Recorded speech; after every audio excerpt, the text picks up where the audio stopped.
What up, everybody? How's everyone doing? It's Monday, September 7th, 2020. It is the 10th episode of Talkin Brash.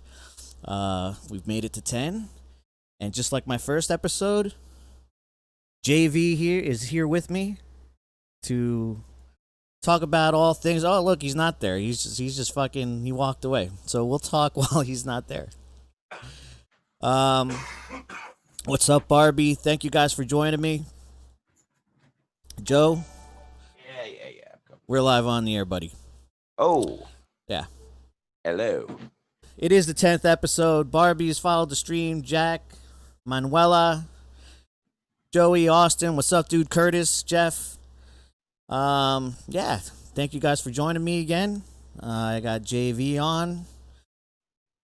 Joe, I mean, I don't know. I'm not. I've been recording all day. So, like, you know how that goes when you're just super hyper focused on, like, Pro Tools, edits.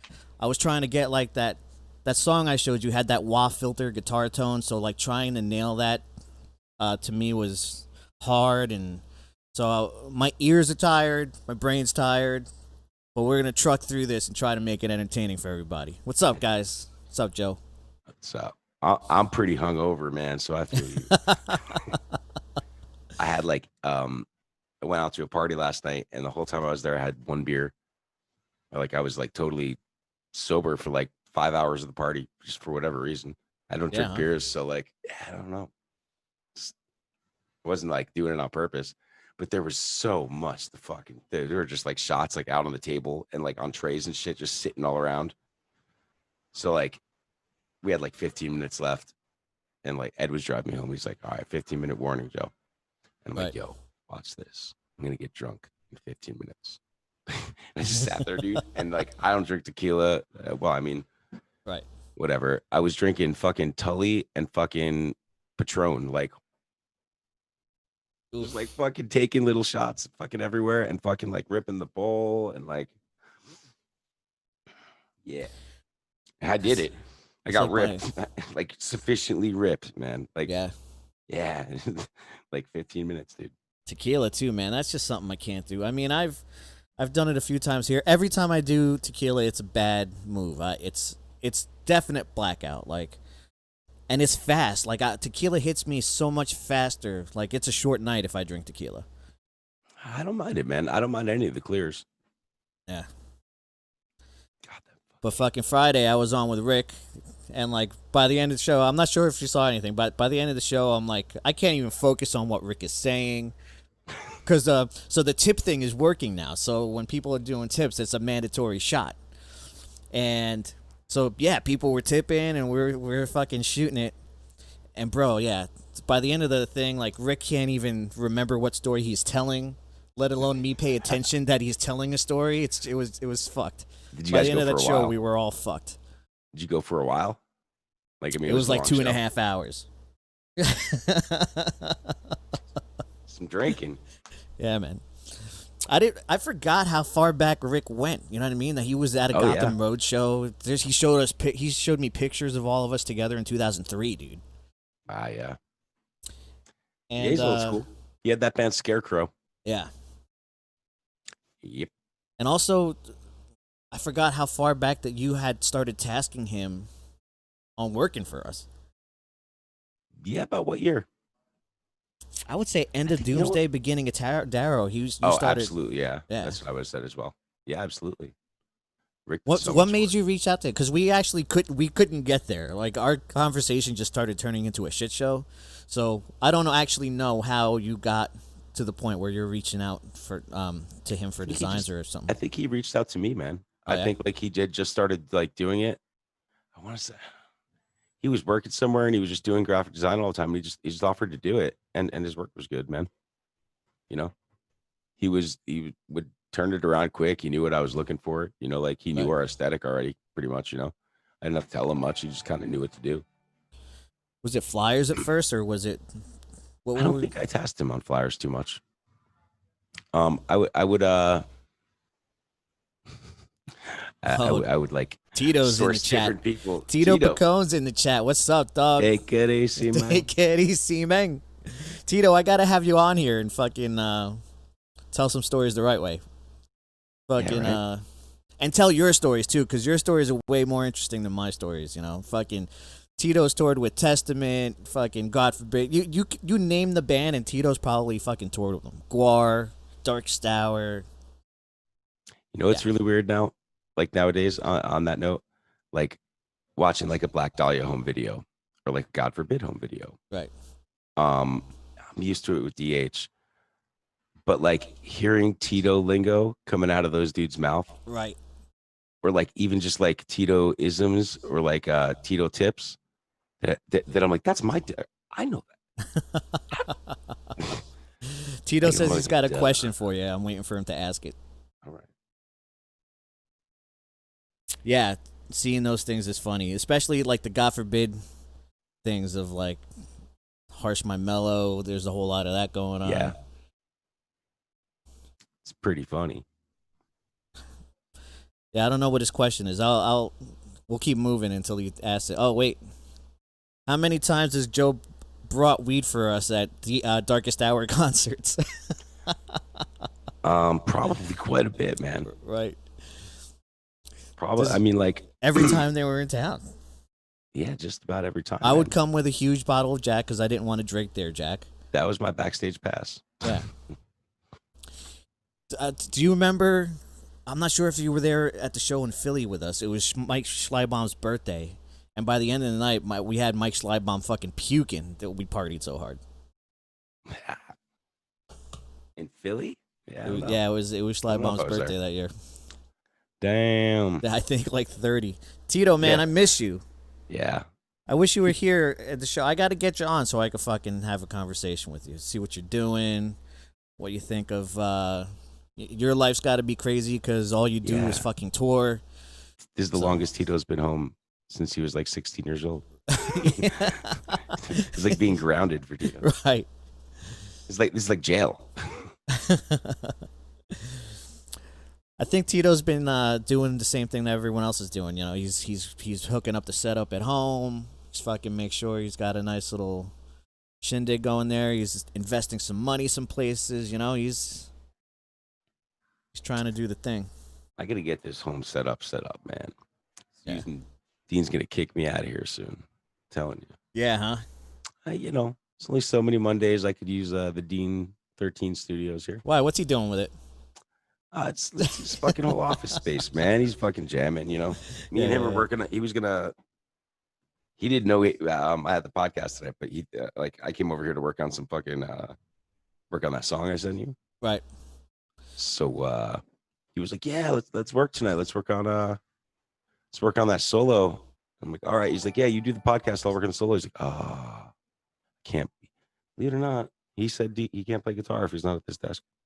So Dean's playing. He can't play guitar if he's not at that desk. That's where all this shit. I mean, makes sense. That's where the magic happens. He explained it to me, and I guess it makes sense. Okay.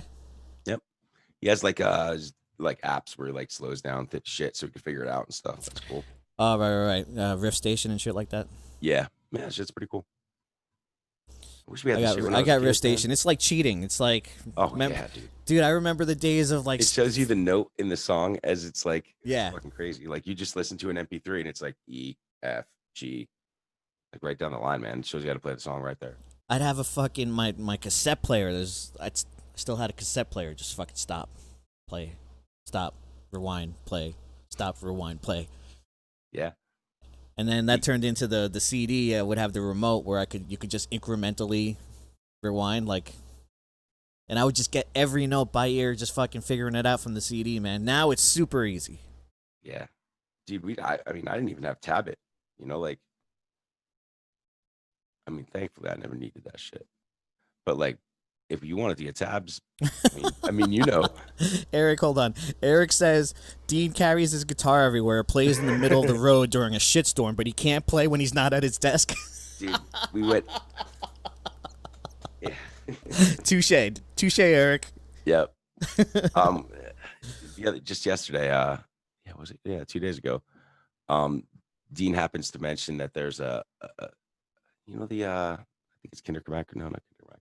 There's a cemetery up here the big Right. one. There's a tombstone like right on the street, and it's like a huge tombstone. It says Darrow on it. Is like the name on it. So like he brought it up, and fucking D heard that, and fucking next thing you know, there we go to the cemetery.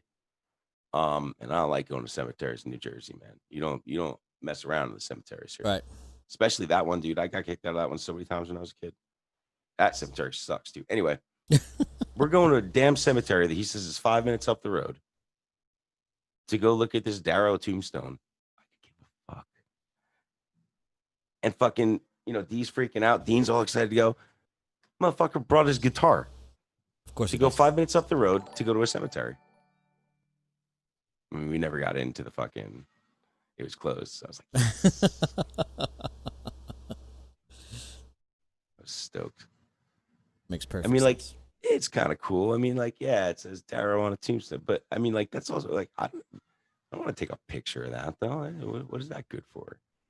Like, what's that say? Like, the band broke up a long time ago. Maybe fucking that makes sense, but that's poo-poo. I mean, it's kind of cool and everything, sure. This one brings his guitar. He's ready for a fucking photo shoot. Then again, I thought back immediately, and I'm like, I do have several pictures of Dean standing in front of tombstones, and all of them he has his guitar in. So I guess it's a thing. Yeah, Definitely it is a his thing. thing. I mean, it makes sense when it's fucking Dimebag, Sure. I guess, Sure. He's like Tony with his drumsticks in his back pocket, but Yeah. he's got Tony told me stop doing that. He's fucking No. trying to Trying to enjoy cut life down? a little more and putting the drumsticks down. what? Yeah, not being so obsessive compulsive about having his drumsticks in his back pocket. I mean, you work at Guitar Center, might as well, right? You're on the road all the time, might as well. Hey, you either gotta talk into the mic or turn the volume up because you're a little I'm lower sorry. than usual. Yeah. Better? Yeah, that's better. I might be off the mic a little bit. Fucking last time I think we stopped talking right as we were right before we got into the Plastic Smile Indiegogo type shit. But before we do any of that, fucking when we tour, after the show is kind of like a big podcast session in the van. Yeah, I wish we fucking had that idea a long time ago, man. Yeah. Wish we would have done it. Could you imagine, like, every night if we had gone, if we had even there? I don't think there was options to go live after a fucking show. I mean, there's some things that we probably wouldn't fucking want to be on there, but it would have been fucking hella entertaining. Oh yeah. I mean, like, once the world gets back to normal, I'm sure someone's going to do it. If not, we should totally do it. Right. But yeah, man, the drive away from the show, those are the best conversations, man. Yeah. Always. That's where the magic happens. At least a good hour, if not more, of just God, yeah. pure entertainment. Yep. Everyone's fucking all amped. There's plenty to fucking talk about. Yeah. Either that or everyone's pissed. There's still plenty to talk about. But yeah, dude. I mean, it's seriously, like, most of the best fucking conversations on the road always happen like on those 2 hours, man. Yeah. Should totally do it. It's probably not too much different than fucking this though. Someone's saying that they used to do roadblocks, but fuck, that ain't the same as like being there either in the green room or like in the fucking van driving away of it's just everything you thought about all the whole night and on stage gets fucking let out in that first hour. Do it. We would just have to like I mean, we could probably pre-prep it. Like, you would just put like lapel mics in the visors or something. Right. Like, totally, dude. You could rig it. Steve-O's got a fucking traveling podcast. And have just fucking GoPros lined up. Or had. Fucking. Yeah, it's totally doable. Nowadays, at least. Yeah. The Hooters shirt. How do you know about the Hooters shirt? Well, I told the Dr. Chud story. That happened. I love that shirt's still around, man. Yeah, it's still here. Did you get that shirt from that day, I or got it did from you just you. happen to get it? Yeah, I got it from you. that's what I thought. Yeah, like You just had it. I don't know why you had a I don't know Baltimore's either. Hooters shirt, but you had it, and you're like, "Yo, you've earned this. Like, here it is. This is yours." It's pretty crazy. I don't know where it came from. I really don't. Or maybe I bought it. I don't know. I don't know. I don't know, but you did. It definitely came from you. A long time ago too. Yeah, It's been a minute. I think like you were still living in my house when I gave you that shirt. definitely. I was definitely at your house. Yep. Fucking So I'll be honest with you. I really don't remember where we left off last time. It was like right as like the moment in time was when we were going to. Sam was dropping you off at my house, and we were going to start the Indiegogo, but you know, she was basically bringing you to my place because she wanted you to do fucking something with your life, Yeah. and My ultimatum. right, and then It's the best ultimatum I ever got, man. yeah, because from there, like we fucking went to work, man. Yeah. Oh, I did something all right. Yeah, That's fucking crazy. I and from fucking just the other day here, routine, man, was the first time probably since then I put that much studio time in, man. yeah, Just fucking feeling it. Put 14 hours in, man. It's crazy. Dude, I started writing lyrics for like, I mean, I fucking try to work on stuff, you know, when I try to work on stuff. But like when I finished that song I was working on the other day, like I guess I started like using that part of my brain, and like it was all like loose and shit. yeah, The last 2 days I've been writing like crazy, dude. Like I've been nice. writing like tons to shit that like homework I've had to do for a minute, like a couple Getting minutes. started is the hardest part, but once you get into the daily routine of being recording something or working on something like that, it makes it easier to keep coming back. It's just getting started. You know, like Yeah. I hadn't done anything in a minute because I was learning the fucking broadcasting programs, and I just had not been doing it for multitudes of reasons. And I forced myself to start yesterday. I programmed the drums, um, and then I started working on the guitar tones and shit like that. And like, yeah, every day that I come back, it's easier and easier. And not just the habit of doing it, but my guitar playing gets better. I actually erased everything I did yesterday and started fresh today because I'm like, I'm way better at playing today. I'm like, Mhm. I gotta record it all again. It was crazy. I wound up playing bass on that track that we were doing yesterday. Yeah, I don't think I played. I didn't even think I touched the bass in like maybe 2 years, dude. I fucking turns out playing bass like riding a bike just like it ever was. Wish playing guitar was like that, but it yeah. kind of is. But It takes a not, second. I was jamming on some Doomsday shit like a month ago, fuck that. and like when I first started playing it, I'm like, God damn, I was pretty good, huh? I gotta start playing these Doomsday songs again for no Yeah, reason other than just to get my chops up. yeah. For me, that's totally different. The Doomsday stuff was kind of easy for me. For you, yeah, Um, but on the other hand, it would be quite physically enduring. It'd be kind of brutal to fucking sit here in a room and play that shit for me. Be a whole lot of huffing and puffing, right. like more of a physical exercise than any type of you know, do that to get my neck in shape. Be good for that. What's Man, up, Clayton? I don't know about that, dude. My neck's actually starting to feel good. I don't really have any aches in my shoulders. It took like 7 months of being off for me to feel this way. Fucking, Damn, you've been off that long, it's fuck, probably longer. dude. I'll tell you this, my voice, like from not, I never realized this, man, but like I must have really fucked my voice at one point. Like not that my shit wasn't always fucked, but like, and not that it was ever unfucked, but like, I mean, yeah, I got better from doing it all the time, sure, but like once I stopped and went to start again, man, I was brutal. Like I really fucking like fucked my throat up. Like I must have like nodules or something. I don't fucking know. Right. It must have been fucked because I can sing so much better now, and I'm like, I can even like when I sing to myself.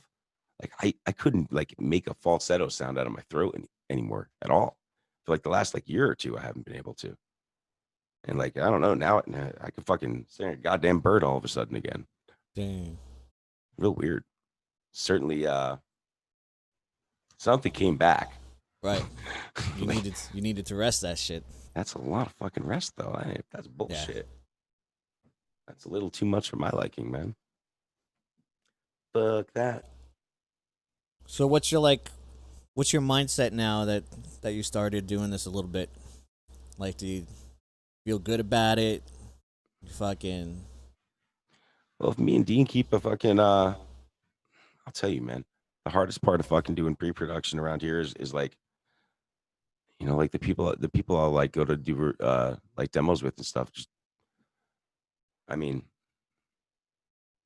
I'm appreciative of anyone who's gonna fucking fuck around with me and fucking let me use their shit and right. fucking record demos. So like, I don't want to sound like shitty for fucking or unappreciative of the time. But dude, I'm used to putting some hours into shit. Like like I don't. I mean, Right. can't fucking do a song that's like exists in your mind and turn it completely around, like totally hash it out to be like studio ready to record in an hour or two. Like and like the term it's just a demo is like it's like a fucking goddamn 4-letter word to me, man. I don't get it, man. All the youngins have no idea the importance of pre-production. Like I don't get it. Well, it's the same thing as rehearsing. You know what I mean? Like if you're going to develop bad habits when you're practicing, then those bad habits are going to show up when you play. So you can't just say it's just practice or it's just a demo, because when you do things, your habits carry over to the stage. If you're practicing Yeah, shittily, you're going to play shittily. You can't just turn it on because all of a sudden it live and it counts. When you're fucking recording something pre-production at home, man, like you're practicing for the recording. So exactly. if you're having these bad habits when you're recording at home, those habits will transfer over to when you record the record. I want to Absolutely. go into the studio and fucking know how many beats per minute it is. Yep. Fucking like I want to have already done the whole fucking thing.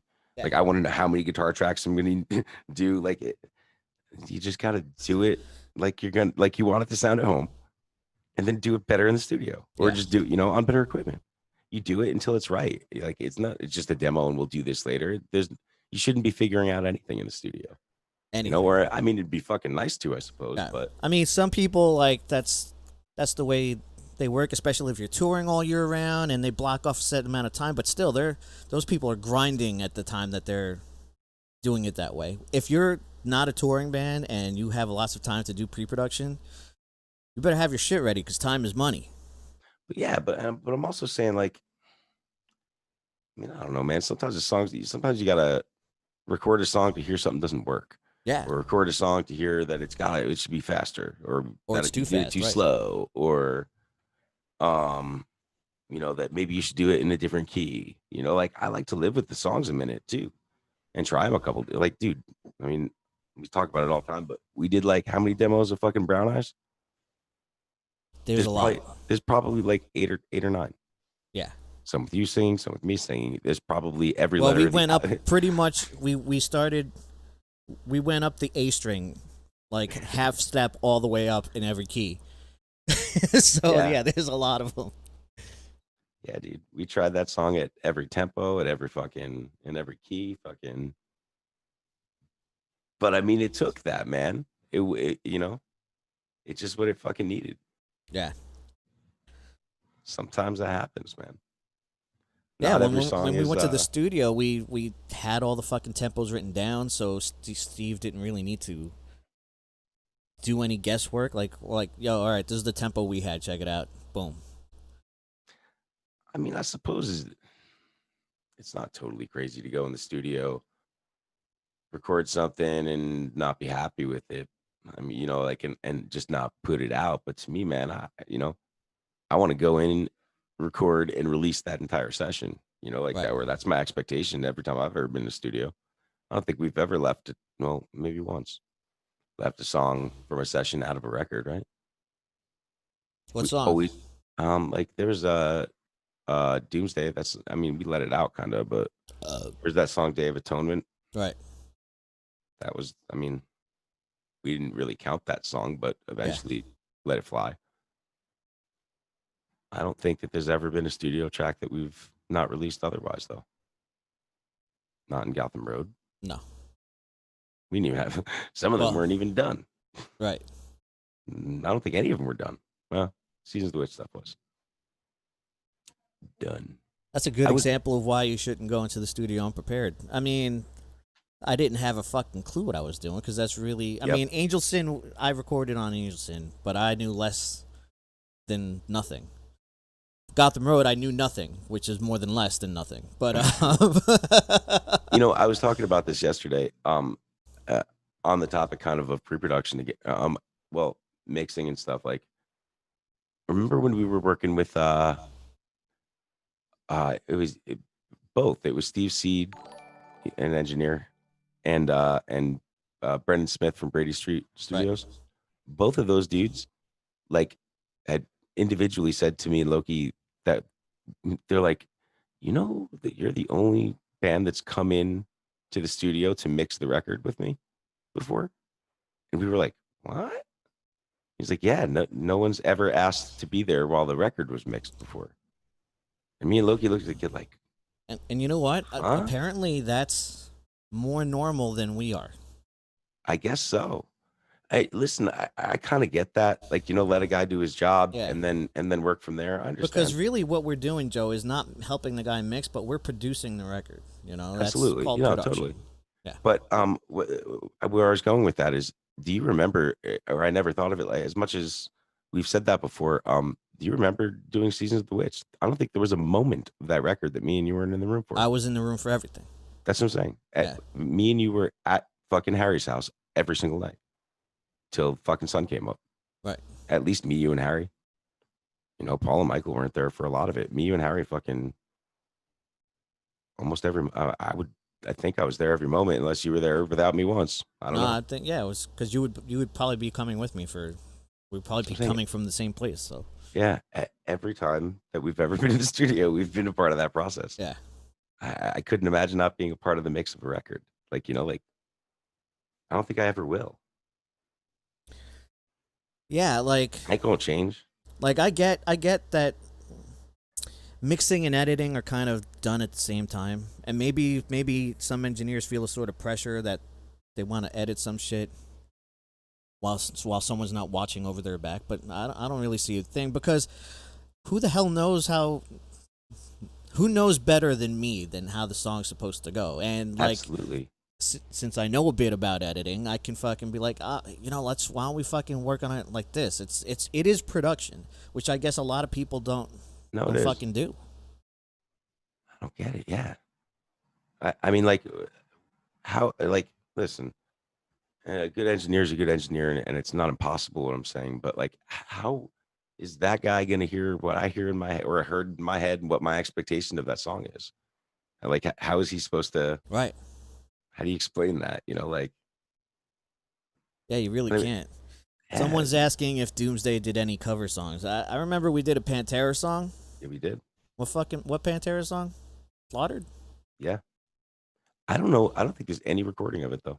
Like, I don't think there's even I video of looked it. so hard I couldn't find one. Yeah. It was a hard song to do. It was. Especially, remember, it was hard to do it with two songs, Yeah. with two guitars rather, Yeah. with the fucking rolling riff. Dun, dun, dun, dun, wow, wow, wow, wow, wow.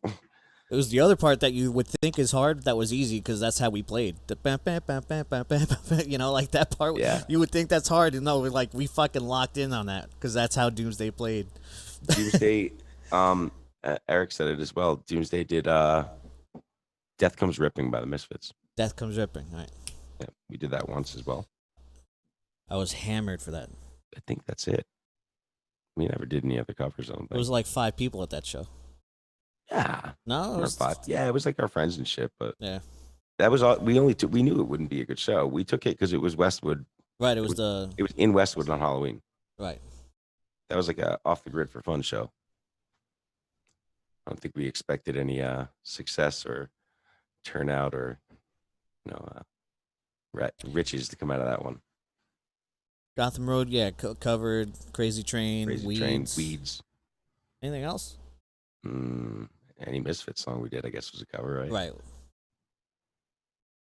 We did old Misfits. Maybe not in Gotham Road, but when Yes, we did. You're right. We did yeah, Hybrid Moments. yeah. Fuck. Is that the only one? I think so. Maybe. I I know remember we've the done first Hybrid time Moments in both we played bands. Hybrid Moments, I played like The Haunting. Yeah. It's just almost the same song, dude. Damn near the same song. Who wrote Haunting? Is that Michael's song or?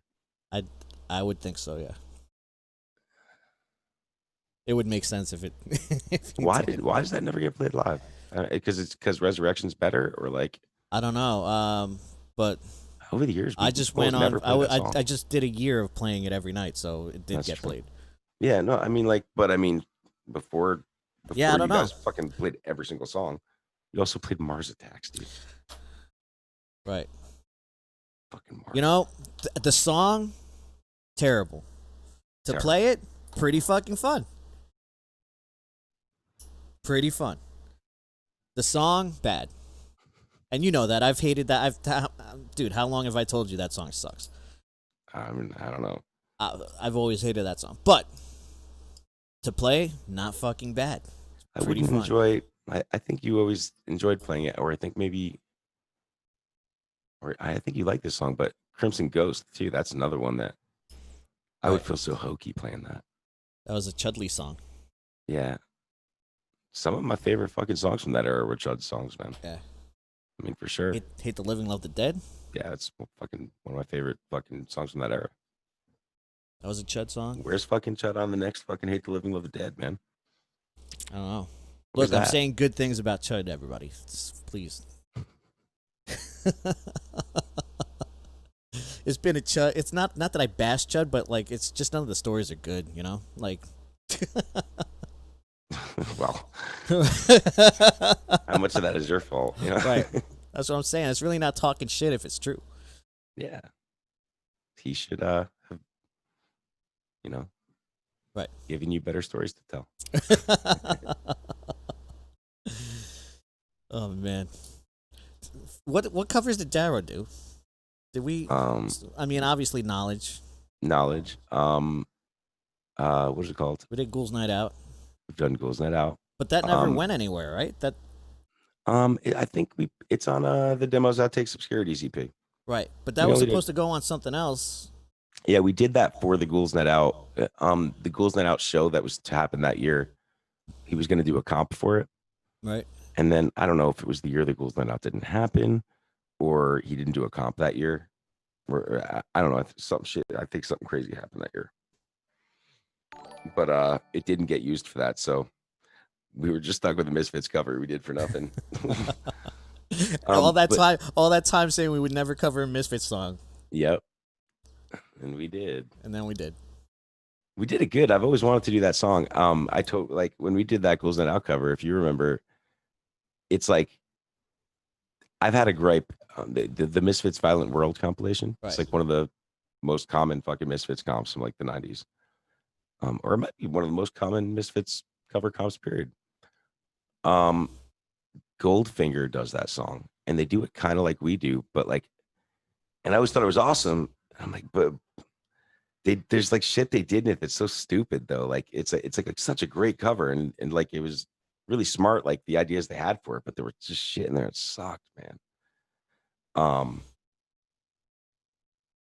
So like when we did our version, I just did the Goldfinger version. Besides the fact that they did a double time, but I don't remember much of like the rest of the version of that song. Did they? They like fucking do like a 2-step at the end and fucking it's just corny. And the other thing is they rearranged it. Right. And like for no good reason either. Like they made it pretty stupid. Like, why would you rearrange Glenn Danzig's fucking song, motherfucker? You know, like it's it didn't really do anything. Their rearranging of it, you know, like it didn't make any more or less sense. They just did it different for some reason. Darrow did if you're talking live, we also did Bro Him by Pennywise. Right. And acoustically, it's on YouTube. We do Oh, the face to face tune. there's Blind by Face to Face we've done. And we've also played that Bright Eyes song. It's Did on we? YouTube. Yeah, dude. It's me and Mikey, but y'all are there. Like We Joey did Gore's it. house? We did it at Joey Gore's house, and we did it at Joe Misfit's house too. Ah, Joe Misfit's house. Whoa, our 2 cover shows ever were at How the Joe's fuck is that house. guy doing? Where's Joe Misfit at? He's around, man. He wrote a book. Yeah? Yep. I Is it mean, a any while good? ago now. I didn't get to see it, man. I think it went out, he sold it good. It went out of press quick. He's talking about or Eric's talking about Mr. Monster covers. Mr. Monster did a ton of covers. Tons of them. Right. I think that Jason wanted to be a cover band, really, instead, to be honest with you, because he was always more interested in fucking, like, more often than he would write a new song or be like, yo, we got to write a song like this. He'd be like, yo, we got to cover this song. Right. And like, the list is immense, dude. But yes, dude, Mr. Monster on their first EP, Tell Me Why, is a Dion. That's actually a Dion, not a Dion in the Belmont song. There's fucking Double feature. Yeah, I was just gonna hate that fucking song. Science fiction double feature. This ties into Did those Elvis tunes. yeah, I was gonna say, dude, no one knows about one of those. But Thank we did God. Love Me, which is on that the Skeleton Crew EP, but we also did Hound Dog that night. To tie into Austin's fucking comment about Mike Hideous. With Mike Hideous, we did Halloween 2 live. With him singing? Yeah, with him singing. It was like on Halloween at a Mr. Monster show. We did. I have a picture from it. I've never found video. But Jason and Hideous do it in fucking like full Latin and everything. We did Halloween 2. It was awesome. I have audio of Ralph and Jason covering The Hunger. I do as well. That's I have the whole session, man. That's the Horror Kids. The Horror Kids, yeah. That would be the first time Jason ever sang on a recording ever. Yep. They do American Psycho, The Hunger, In the Doorway, which Yeah. was like brand new then. And Halloween. Oh yeah, at the first Mr. Monster show, Halloween. We played that. I played guitar on that. Oh, at the first Mr. Monster show as well. We did I Just Want to Have Something to Do by the Ramones, and the KKK Took My Baby Away.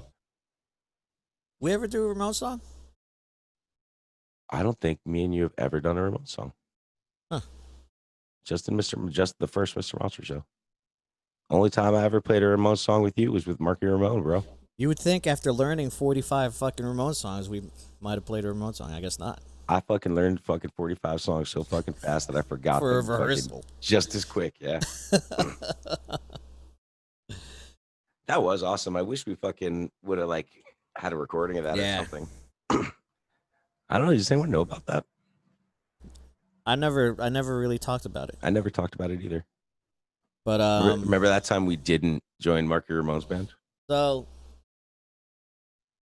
I guess the people that they had, it was Claire and the other dude. What was that guy's name? Do you remember? Alex. Alex Kane. I guess they're from the UK, so they were like No, California. So I don't know why they didn't have a band anymore. I don't remember why they weren't playing. Maybe their time was done. But I guess Marky was looking for a new band, and Michael was vouching for us, and I didn't want to do it. Remember? Yeah, and I'm like, well, let's at least go and fucking play with Marky Ramone. That's pretty fucking cool. I didn't care. I'm happy I did it in the end. Right. And anyway, we had like what 9 days, 10 days to learn 45 songs or some shit. I think you had a little bit more in the way that you wanted to do it.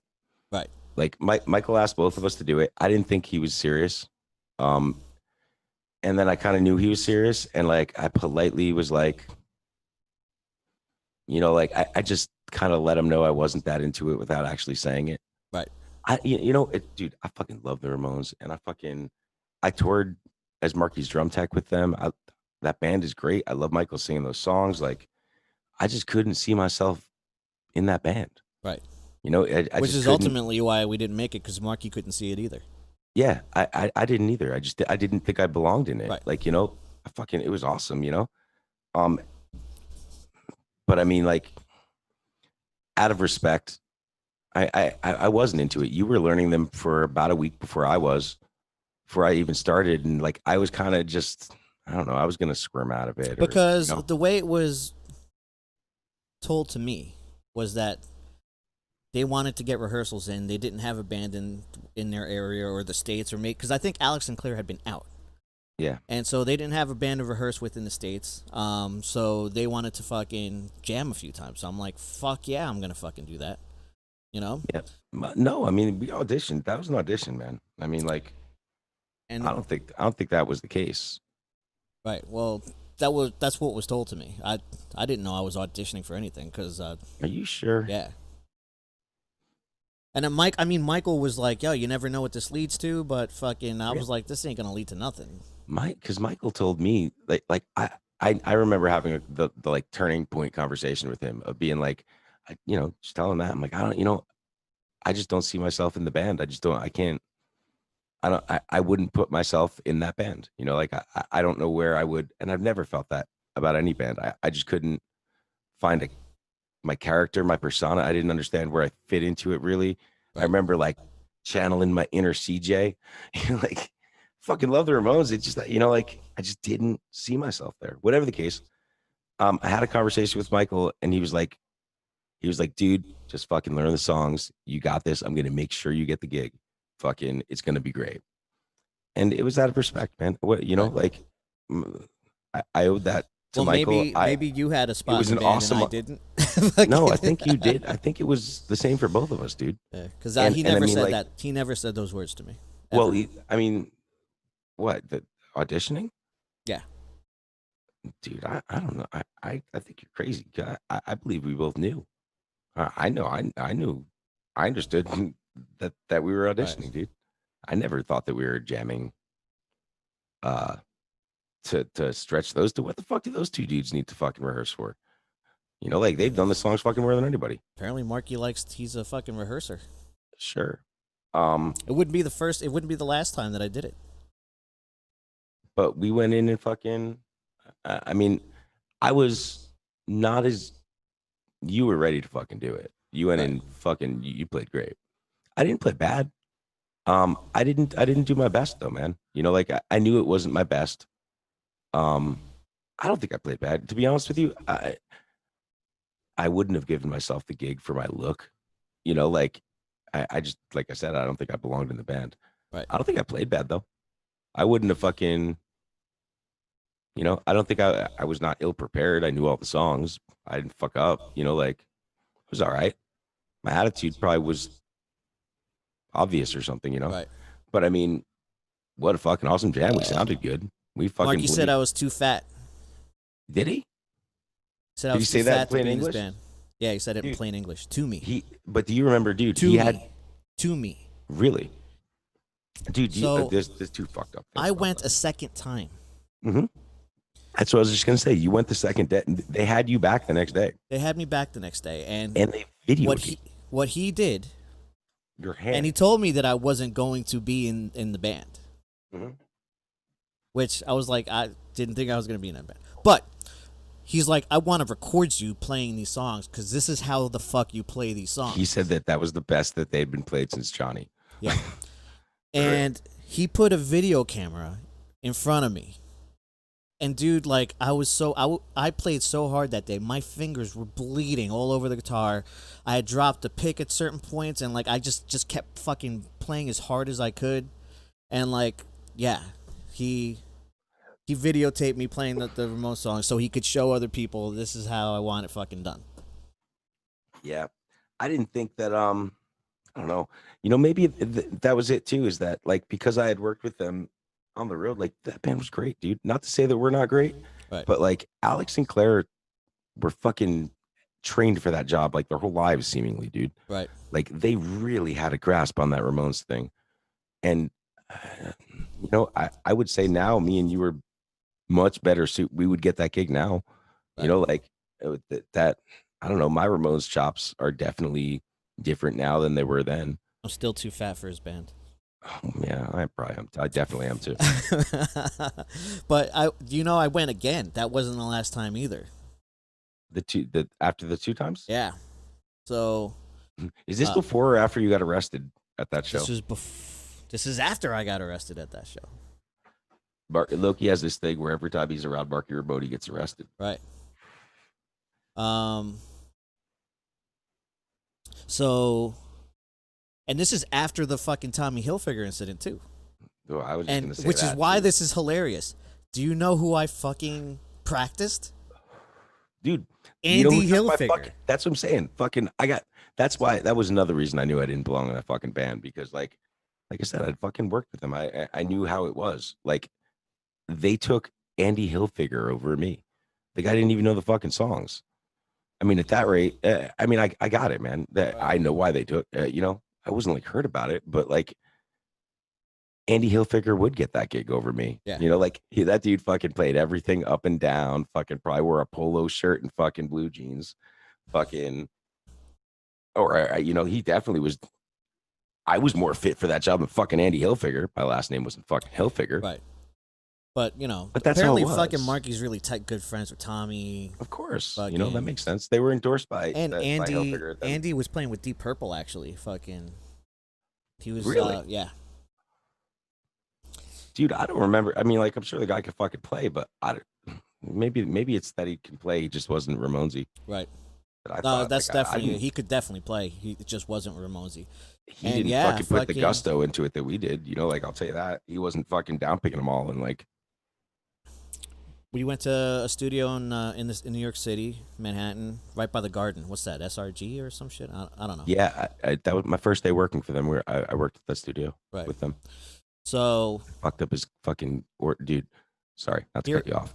Here Go I on. am. Hold on. Here I am. It's not too long after I got in trouble for Rami peeing inside the Tommy Hilfiger store, and here I am auditioning. I was at that. I worked that show. Here I am auditioning Tommy Hilfiger's brother to be in the band. Like what? What is my life? Yeah. Yeah. Yeah. Fuck, what was I gonna say? My first day working for Marky, I got asked to go on the road with them as a drum tech. Right. And dude, I've never fucking set up a drum set in my life, dude. The first time I ever set up a drum set was Marky Ramones, like on a stage in another country, which is fucking. I did it. I still have his drum key. Stole it. You know, your story of playing in Mexico like distorted my visioning of what Mexico would be like. That was Mexico City. Yeah.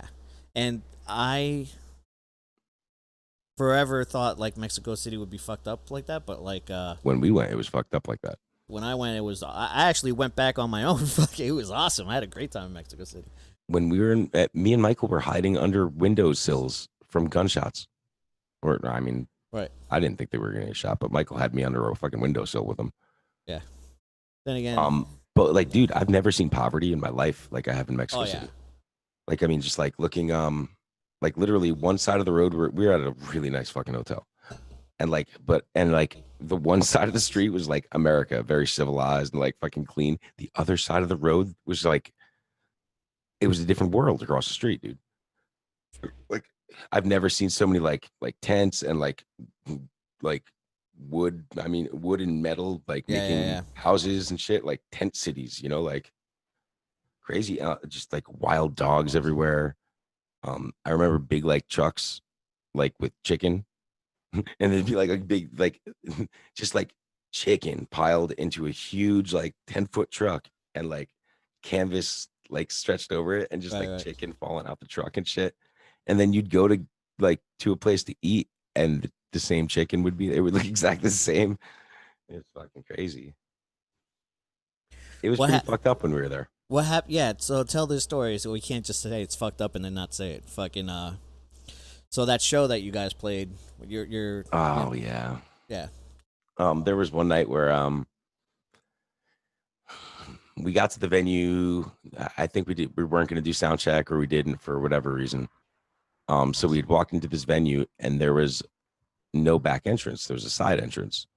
So it's me, a tour manager, and the band.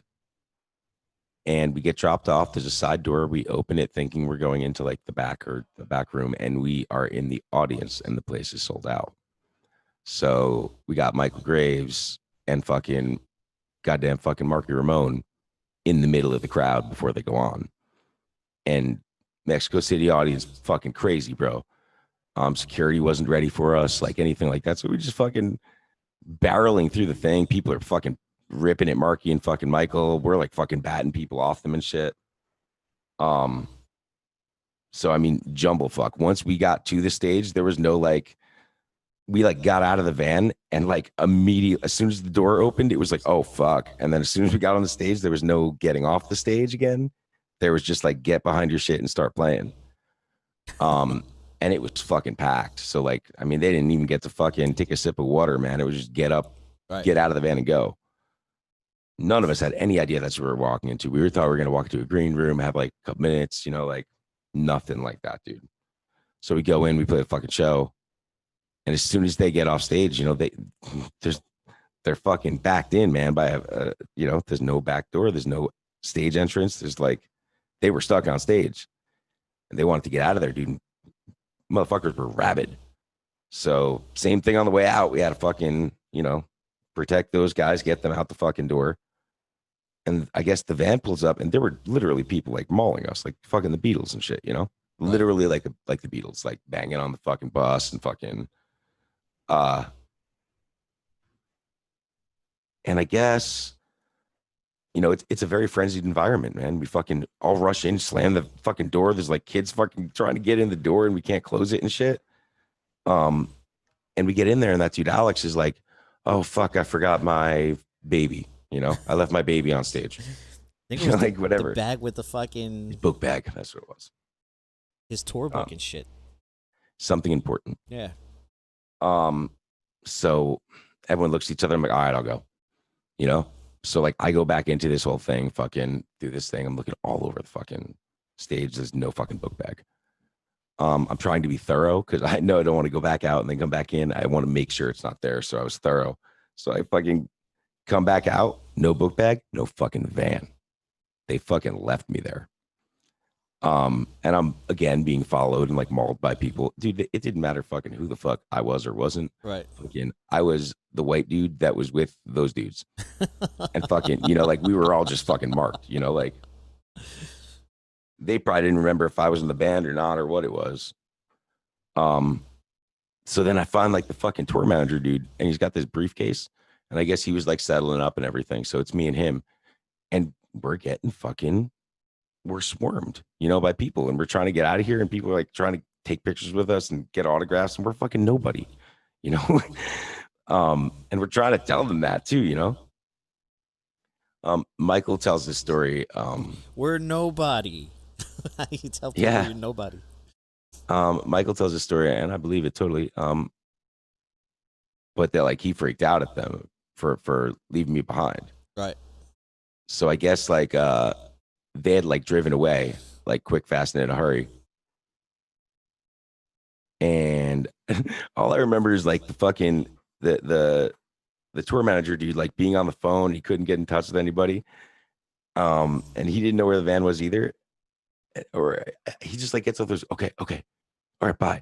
And he looks over at me and he's like, okay, you ready? I'm like, yeah. He's like, run. What? And we just start running down a fucking street in Mexico City, like booking it down the street, and the crowd followed us, dude. We got chased. And it's one of those odd moments in my life I'll never forget. Is I'm running next to he wasn't Spanish, dude. Right.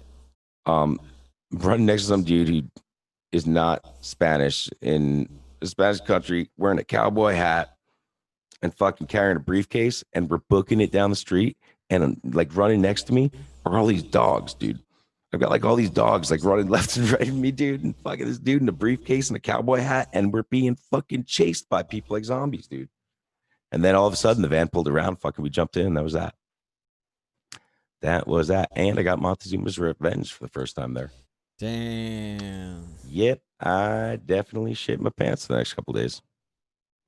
Those shows were absolutely crazy though, man. A couple of them were like really shanty. It was like an episode of NoFX Backstage Passport. Like straight up, dude. Pretty brutal. Yeah. But hey, we got the jab with Marky Ramone, dude. That was fucking awesome. And we did good, man. We did all Actually, those songs 1, 2, 3, 4, fucking back to back. You said 45 songs it was? it was a lot of fucking songs. And we're talking about you rehearse the way you want to play.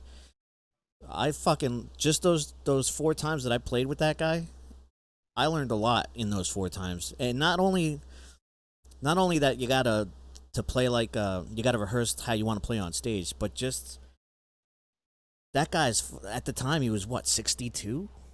I don't know. He was fucking old.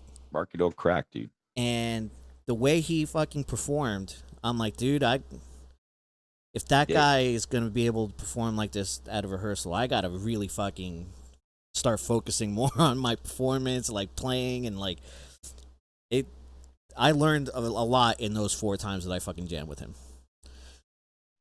Someone's asking, does Marky wear a wig? Oh, dude, come on. I'll be honest with you, dude. I've heard that a million times too.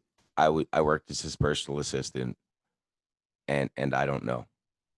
If he does, I wouldn't know. But yes, I've heard that, and I've been asked that a million times, and I even went into that with the curiosity of that when I had the gig. And even one of my jobs when I worked for him was I don't know if I should say that. At the end of the night, I have to bring him a joint, like a rolled joint, and I didn't even know how to roll a joint, which is pretty funny. I still don't know how to roll a joint, but like, so Marky doesn't drink, doesn't, but at the end of the night, when we were in the hotel room, he wanted one, so I would always see him before he went to bed at night. Fucking yeah, no. As far as I know, no. Fucking A. Working for Marky, Marky was great to me when I worked for him, man. It really was. I was paid well. Fucking, I remember when we were leaving, I still have this, an airplane ticket. It says like Mark Bell, Michael Emmanuel, Joe Vasta, fucking like Mexico City to fucking Newark. I'm like, dude, I'm on a fucking flight. I'm on a fucking flight with goddamn Misfit and a fucking Ramon. I made it. But walking through the airport, man, like Marky just saw me like look over at like the massage people in the airport. He's like, what's that, Joe? What do you say? Like, there's nothing. He's like, massage people? I'm like, yeah. He's like, go get a fucking massage.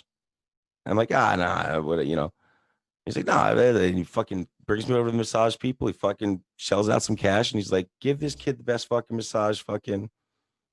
And I got a Fucking fucking A. massage, dude. Yeah, Marky was Not really bad. good to me.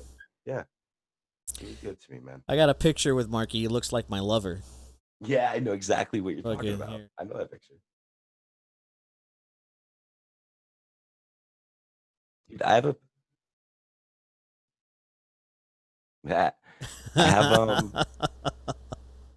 I have a picture of me and Marky when yeah, that's so funny. Why is he holding you like that? I don't know.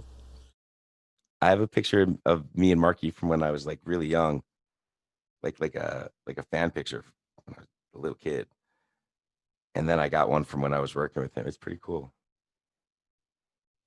Fucking let's see if I can find it for you. Yeah, my experience in Mexico City, I mean, it was crazy, don't get me wrong, but I had a great time. In fact, I went on vacation there because I fucking had such a great time.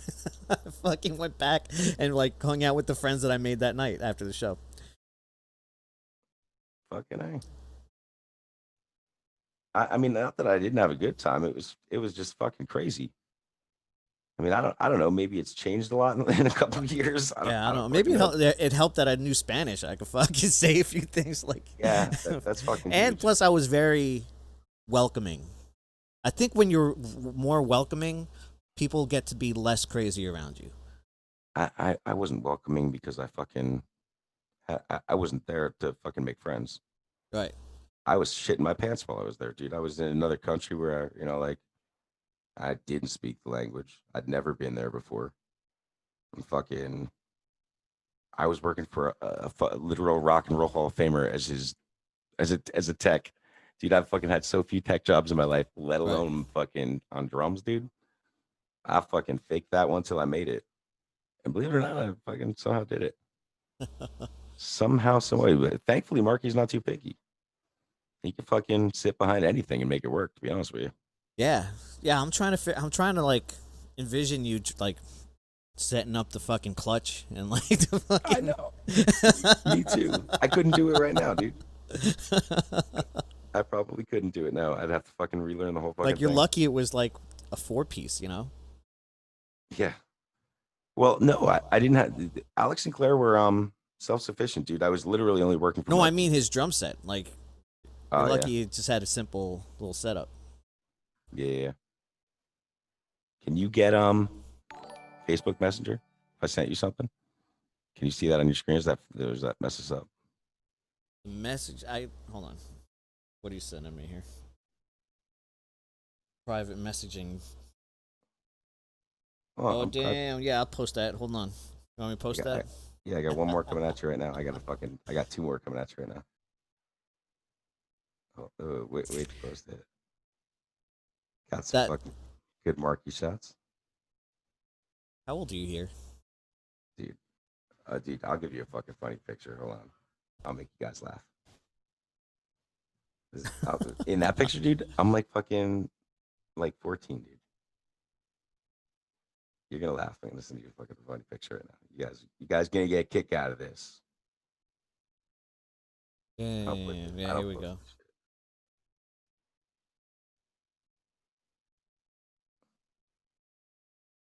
Right?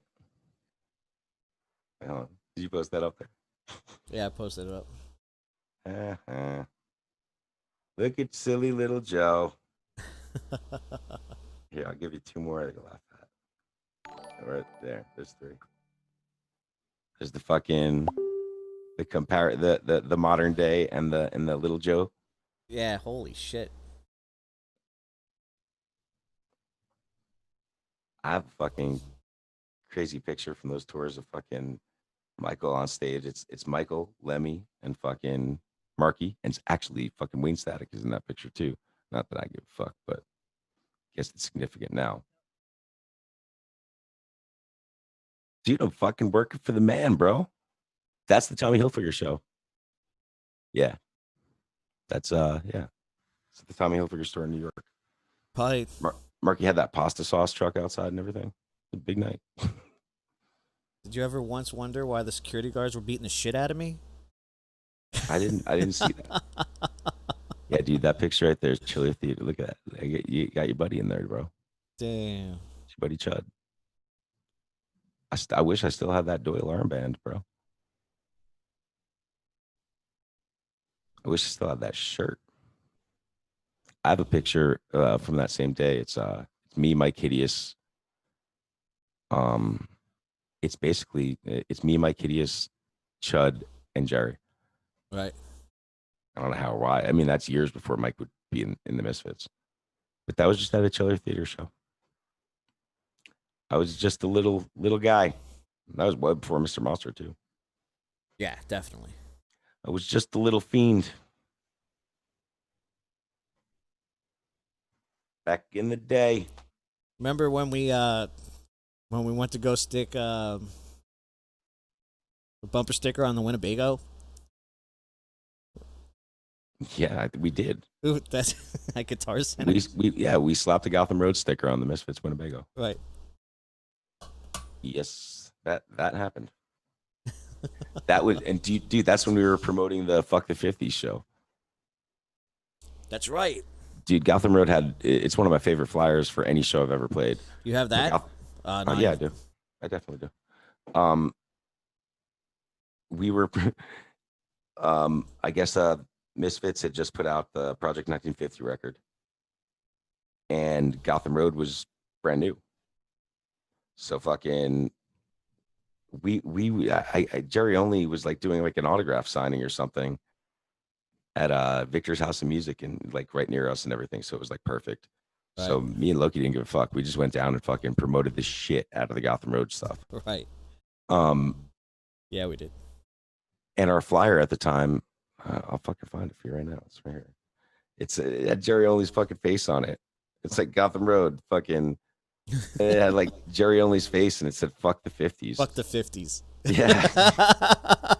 Straight the fuck up, dude. It's right with his face on it and everything. That's when we should have got fucking sued. Right. Or that I not sued, but I mean, like, that's when we should have got cease and desist. Yeah, I mean, it was just us, right? Like, Michael had nothing to do with it. We were just being assholes. Oh yeah, Michael had no idea. I mean, I'm sure we were patted on the back for it afterwards, Right. or there was a afterwards. But yeah, that was a solo mission. We didn't give a fuck. I don't think he gave a fuck either. If we were willing to do it, like, whatever. Actually, to be completely honest with you, I don't believe that me or you put the sticker on the fucking on their RV. I think we had a minion do it. We had who do it? We had a minion. A minion? Yeah. We sent Kansas. She was Right. with us. Young looking girl, real innocent. Definitely didn't look like she was with us. Wouldn't look like she was up to no trouble. Working for us. Totally. That's one of my favorite flyers ever, though. I'm looking for it right now for you guys. I gotta get. Yeah. One We of never these- had. I mean, that's really it with the run-ins with any of those guys, right? Like, it's not like Goolsby where fucking Jerry's looking to beat the shit out of him in the parking lot or nothing. Yeah, no. Yeah, we've never had. Not in person, dude. I real weird. For as many times as I saw that band live, I never like met. I've still never met Doyle once. Like, I've been in the same room as him a couple times. Right. I mean, like, obviously a million times for shows and shit. But like, even like Doyle played Dingbats, and I was working one night, and I still didn't meet that dude. I've never shook that dude's hand. Hmm. Not once. What the fuck, man? I can't find the fuck the 50s flyer for you guys. It's all right. Yeah, I know. If I was fucking, I wish I was home with my stuff. I know exactly where it is. What's I'll your tell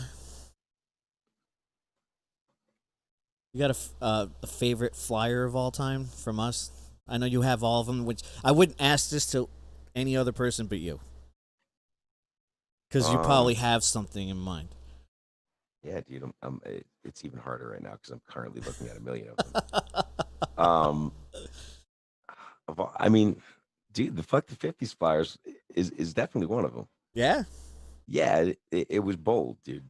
It was a bold fucking. I mean, I don't know if everyone got it. Of course they got it. Tell the Jerry Goolsby story. No, that's a story for Goolsby to tell. Yeah, I wouldn't know it well enough. Oh, Yeah. I probably do actually. There's a podcast, not a podcast. There's an interview about it somewhere that you could hear it from from another standpoint. Yeah, the Go Radio guy. Exactly. Yeah, that's what it was. Go Radio. I'll tell you this, man. I've got a little collection going on. I ever tell you about my undead movie poster flyer collection? No. All right. There's fucking. We talked about this earlier. One of the reasons that I stopped collecting flyers on the grave stores Mm-hmm. is because they were all the fucking same. Like, it would be the same flyer, or they were just fucking getting worse. They were just terrible, all of them. And I like, seriously, dude. It would be like the dude from Motionless in White in skull face, and it would say Michael Graves above it, or like picture of Glenn Danzig, Right. fucking Michael Graves above it. Like they were just getting so bad, and every night, dude, I kept seeing the fucking same goddamn fucking flyer. And it was driving me crazy. And now, in retrospect, I wish I fucking had saved them, because fucking it's insane. And now I'm sending them to you right now. Oh. I collect these now because, like, dude, this is the most commonly used image on a horror punk flyer ever. Just sent it to you, bro. There's 9 examples there of dating back to like the Misfits. Dude, the Misfits and the Undead were fucking overusing these images too. Like, both the Misfits and the Undead used it. Right. And then fucking, it's incredible. We'll cycle through these. Yeah, you got to cycle through them. Look, let me fucking get back to your fucking thing. It's pretty crazy, man. It's the same flyer over and over again. Like it's incredible. I still find them all the time, dude. But if you guys got any flyers, undead flyers for my collection, please fucking send them to me.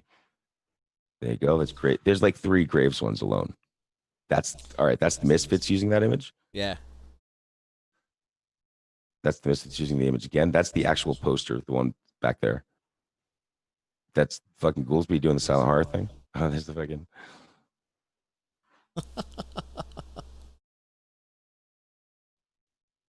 I mean, like, yeah, the Evil Live cover is that as well. I mean, the Undead used it, the Misfits used it, and if you have fucking Photoshop on a horror punk show, man, that's what you do.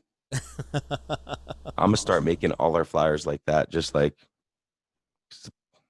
maybe people like it, I guess. Yeah. Well, it's a nice presentation, Just lifting up the jacket. Come see the. We should put ourselves in coffins like that, man. Yeah. I mean, why not? That's what everyone wants. What the fuck is tell Jerry Goolsby story saying? That's Yeah, fucking that's dude. You something can for Google it. You yeah, can you you can can Google it, but it's since Goolsby's such a good storyteller, maybe I'll have yeah him yeah on. yeah. I wouldn't tell that story either. It's like Goolsby's version of it's gonna be totally different. I'll tell you though, man. I have listen. I was never a big Jerry only guy for a lot of reasons, especially like when he started fronting the band. Right. Wasn't a fan of any of that stuff, man. Pretty outspoken about it. But I'll tell you, man, not anymore. Nowadays, I appreciate Jerry Only, man. He really got a lot of respect for Jerry Only nowadays. Um, started with what was first? Yeah, no, it started with the shows, man. Like watching, like I went to 2 of the original Misfit shows, and Right. fucking, he was incredible. He was the best one on the stage, dude. Yeah. Like, oh god, dude, he was fucking on fire, dude. He was just he was incredible. I mean, obviously he knows the songs, but like, dude, Glenn is straight looking at him for lyrics a lot, you know. Um, I mean, he's like the quarterback of that band, dude. And he even outperforms Doyle, man. The second show that I saw them, Doyle was pretty lame actually. It was like he kind of sucked actually. And Jerry was just nuts, dude. He smashing bases, fucking sliding on his knees, fucking 50 feet across the stage, just having a good time, dude. Right. Just like couldn't believe it. He just really won me over in like 2 performances, dude. I was like, this guy's fucking awesome, dude. Like, or he's gotten way better, dude. Even his vocals are better than they used to be. Or maybe just when he's just singing backups, it's great. Yeah. Um, and then I'll tell you, man, fucking at Jason's funeral, man, when I couldn't fucking believe it, man. We're at Jason's funeral. Fucking Jerry Only walks in, fucking with 7 fucking dudes in the Misfits crew, fucking all Misfits gear, crew gear, and shit like that. They walked in, fucking, it was fucking awesome, man. If you would have told the 16-year-old Jason that a fucking Fuck Jerry yeah. Only and the Misfits crew were gonna come to his funeral and fucking Well, put that one would all have made access him. passes in his fucking coffin with them, like Jason would have told you to kill him then.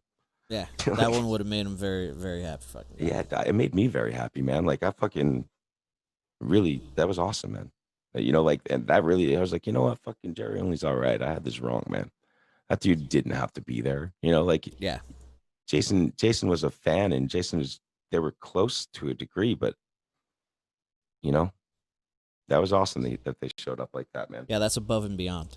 Yeah, like that band, Jerry Only and the Misfits crew showed up to send Jason off, dude. Like that's really impressed me, man. That was awesome. And, it wasn't exactly local to them either. Yeah. And to see a lot of those people in the same room together, man. He had Mike Hideous and Jerry Only in the same room. You don't see that every day. What Mike Hideous said recently that Jerry Only is tone deaf. I don't know, man. He got untone deaf. He got untoned down. Maybe that Misfits fucking Maybe he had some in-ear monitors. money. That he's got those Boku bucks now. You could have little in-ear monitors. Yeah, dude, he just bought ears off some poor kid in Indonesia or something. Right.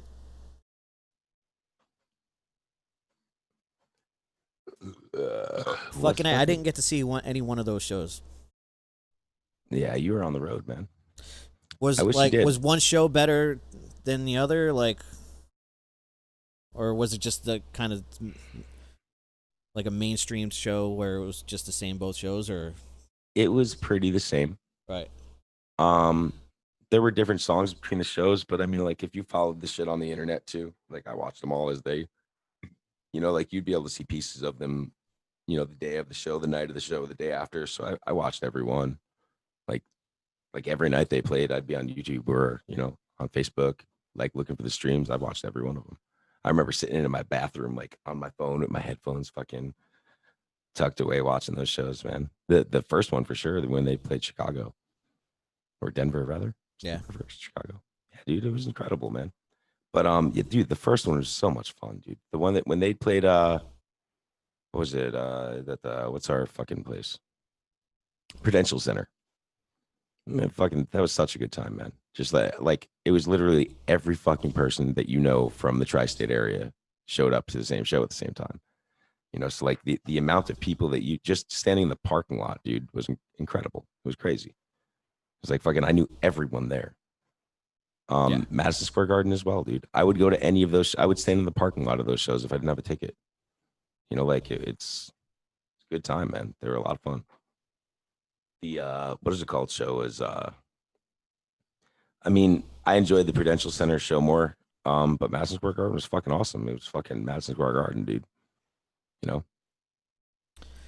Yeah, that's cool. I mean, it's cool, but it's also crazy. weird to see that band in that kind of venue as well. It wasn't. I don't know. To me, it would seem like they don't belong there. Like You would think they don't belong there, and I agree with you. But like maybe you had a good worked. time, but think of how much of a better time you would have had if it was like at Irving Plaza or something. Wouldn't have fit.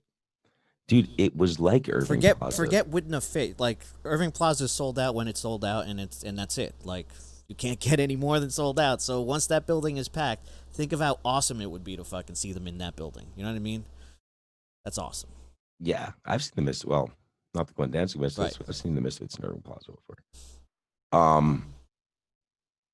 Bro, I mean, it was just like that on a larger scale. It really was. Like, I mean, like the whole place, it was so fucking rowdy, and it's so awesome to like. I mean, you've seen Metallica live in the last couple of years, right? Like, well, not in the last couple of years, not since the Big Four. Well, sure, even that. Just to hear that many people sing along at the same time, dude, to something. I don't go to a lot of arena shows. I can count on fucking a hand how many times I've been to a show at an arena. But it was just a large. It really wasn't. Yes, you would think it would be weird to see the Misfits in an arena, but it really wasn't. If you were on the floor, dude, it was like anything else. It was enormous, dude. Like, I mean, and everyone in there singing like that, dude. You fucking never heard woes like that, dude. Like fucking A, dude. Especially fucking with that ticket price, man. You knew the fucking words if you were at that gig. Right. What's your view on the cell phone ban? I don't know. I mean, I get it. It would be a lot awesomer. I think. Well, I'll tell you. I just ripped my phone out of it immediately. Right. I didn't use it still. But I immediately took my phone out of it just because I'm an asshole. I had done it right before the Misfits. I wound up going to a Jack White show, and they had that shit going on. So I already knew how to like bust them out of those bags and shit. I don't know. I want to say at Madison Square Garden they didn't have them. I'm a fan of them putting motherfuckers' cell phones away, and not for the reasons that seemed obvious that why they would do it, to not have recordings and shit like that. Obviously, that's part of it. But like, god damn it, man! For 2 hours, just put your fucking phone down. Just put your phone down. Is that too fucking hard? Have a good time. Just, you know what? You may not ever see this again. You know Mhm. what I mean? Like, put your phone down, enjoy the fucking show, sing the songs, talk to the person next to you that's also fucking, enjoy your time there, man. Yeah. It's just a constant fucking need to look down and scroll past the same shit that you just saw 2 minutes ago. You know what I Yeah, mean? I completely agree with you. I just don't like. I mean, I don't like fucking having my phone locked up. Right. I wish, it's. But I mean, that ain't my fucking fault. Fucking Yeah. as a whole, obviously, we can't comply. I understand, man. Some people are just. I mean, how could you tell someone not to use their device that they use every day Right. for everything? You know, I I wish it was like a understand. force field when you walked in. And I'm sure they'll think of it soon. Like, where it just fucking renders it fucking helpless. Like, I really hope they come up with that. Like, in this building, it's a I don't see fucking why it would be cell that phone hard. free technology. But like just to have like signal blockers or something like Yeah. that. Or It like, shouldn't be that hard, right? yeah, it shouldn't be. Right? To get shit internet or Yeah. or fuck up your cell phone service. Yeah, it Just a shouldn't be that hard. scrambler. Yeah, I mean, I understand how would they do the cameras though? I don't know. Like It annoys yeah, me, man. I see so many videos of like of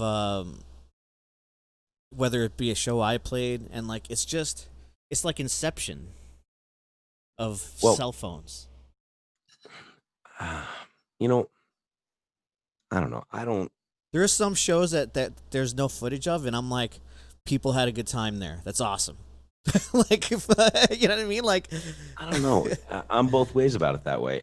I'll tell you, I don't like when we're playing. I don't really notice people on their phones so much. Or like, I don't think oh, it's not so bad that I did for sure. Holy Jesus, man! I'd be like, you're and talking that like too. It's a graves or fucking like. buzz killer, man. Like, you're fucking seeing like everyone's just like looking. They're not even looking at you. They're looking at you through their phone.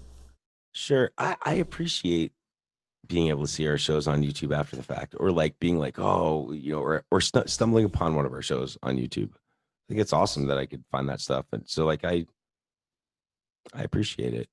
Yeah, On our end, on the other hand, dude, there are totally fucking plenty of fucking videos of fucking nights that I wish fucking didn't were exist. not recorded and they're Right. fucking immortalized forever on YouTube for me. But like it makes it less like aside from like they're worried about copyright, but it just makes the experience less special when everyone's just got access to it. Like, and you not a band not so much, but let's think of it as a comedian. Like, you can't really be yourself anymore and say shit to the crowd and have like a Yeah, playful back and forth because listen, I'm a very un-PC dude, and probably at some point some crazy fucked up shit's gonna fly out of my mouth. oh yeah, That's just especially the way dude, it me and is. And Darrow. like, and that playing back and forth with an audience, man, you can't even do it anymore because for fuck's sake, you're going to say something stupid. Oh, dude, look at the. I mean, I don't want to go fucking here too hard, but look at the fucking Phil Anselmo White Power fucking Right. thing at the Dime Bash, dude. Like, I mean, But that was he he just was did that clearly thing in being taunted. joking. He was joking or whatever. He wasn't even joking. He was being taunted. I mean, Right. you can tell he when you see him do it, he's doing it at someone. You know what I'm saying? Like he was being taunted by the crowd. Right. I mean, they wanted ugly. They wanted to see racist, and he Right. gave it to him, He man. gave it to him. Right. He showed him ugly. And Selmo's definitely plays a character. Do you really think that dude is like that all day? Right. Like And that's exactly the point. We're up there entertaining. We're I would do something like that I don't as think well. people really realize like the switch that it takes to play in front of an audience. Maybe it seems simple, but like I don't know, you go up there and play to a fucking packed crowd. You need to switch into this other fucking person that plays. You know what I mean? Maybe it's not entirely different, but there is a switch. And when you're the entertainer, or you turn into a character, and Oh, I'll say anything. that fucking back and forth, Say shit I don't mean. Say shit. yeah, I'll say anything, dude. just to be the Get a jester, or not a rise, dude. jester, but like just the character that people want you to play. Yeah, you say what you got to say. You say what needs to be said. Yeah, You do what's got to be done, man. Whatever. and that Dude, I'm sure that there's plenty of awful things, dude. There was definitely that point in Darrow where I was like learning, like we're like like I'm better with it. Karaoke drunk is what I like to call it. Like a Right. little bit of booze is good for me, like it loosens me up enough to fucking it helps. Yeah, Too totally. much booze. There is there was like I learned where it was. Yeah, me too. Like it's just Rumplemans. this is just the That's right where it amount is. of this and that. I'm ready to Yeah, play a show. the flask-sized bottle of Rumplemans is a good show. Any bottle bigger than that could get different. But dude, there's a couple shows on YouTube where like it was in Florida. I don't want to say what the fuck it was. Right. But like, dude, I think our set was only 35 minutes and it's like an hour and 10-minute show, bro. And I'm ripped and I'm just fucking babbling on, making fun of people in the audience, talking shit, busting balls. I sound like an idiot, dude. Yeah. Had a blast. I mean, we all had fun, but looking back at it, doesn't look back. Sure, it was. I know it was a blast in person. I know that we had a blast with the crowd. Yes, but it don't play back well on YouTube. It doesn't age well, I just and look like, drunk. and that shit is, I don't know. I just think that shit belongs in that building. Like, you're never gonna recreate it. It gets taken out of context when it's not in that moment. You know what I mean? Yeah, I don't know. and I don't want to not be like that. To be Yeah. honest with you, like I don't. I mean, I don't have to worry too much because I don't, like I don't really say that awful shit. Right. In But any anything that's context, even but- joking, bro. Like anything. Yeah. I mean, I can afford to be pretty fucking unhinged, man. Right. Like, and thankfully I'm not an evil person. Yeah. But man, I say some stupid shit for sure. I said it all the time.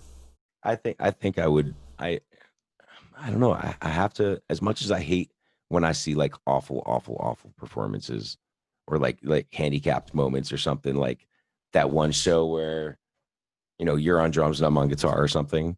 Like, although I am happy that video's out there.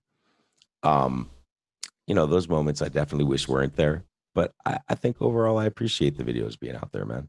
I appreciate being able to find them. Like, Yeah. half my fucking life is on YouTube, man. Like, at least I just think we've good turned stuff. to a point where it's been people don't know how to just record the song, put it down, have a good time. Like not that it's abuse, but we don't know how to have a good time anymore. So the phone needs to go in timeout, in my opinion. It just needs to be in timeout. Yeah, I just wish we'd be disciplined about it. I don't want to fucking put people's Yeah. shit in some stupid box. That ain't fucking right. What Like, is it'd is be it a fucking box? cool. No, I it's like a don't- bag. It's I've never been to a concert where it's been where what do that they was the call it? case. There's a name for it. It's just like a bag with a button that has like a certain key that they can only open. Right. There's like a little tab on it, and they have like a tool that fucking. So what? You got to go back at the end of the night and they have to fucking open the shit up? Yeah. I just fucking rip the thing open. I mean, if you just rip the shit out of the thing real hard, it'll break. Right. Just shove a key through it. They're probably trying to recycle that fucker. What are they fucking called? Does anyone know what those things are called? The things that put your phone in at a concert? Phone bag. Phone bag. Oh, there's a name for them. Yeah, I don't know. Can't think of it. I keep wanting to say OtterBox. I know that's not. No, what it that's the thing that protects my phone from getting more fucked than it gets.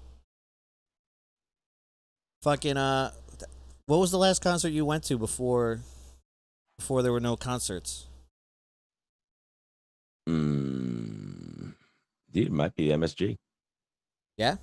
As crazy as that sounds, it really might be. I get that was like in right. That was like around October last year.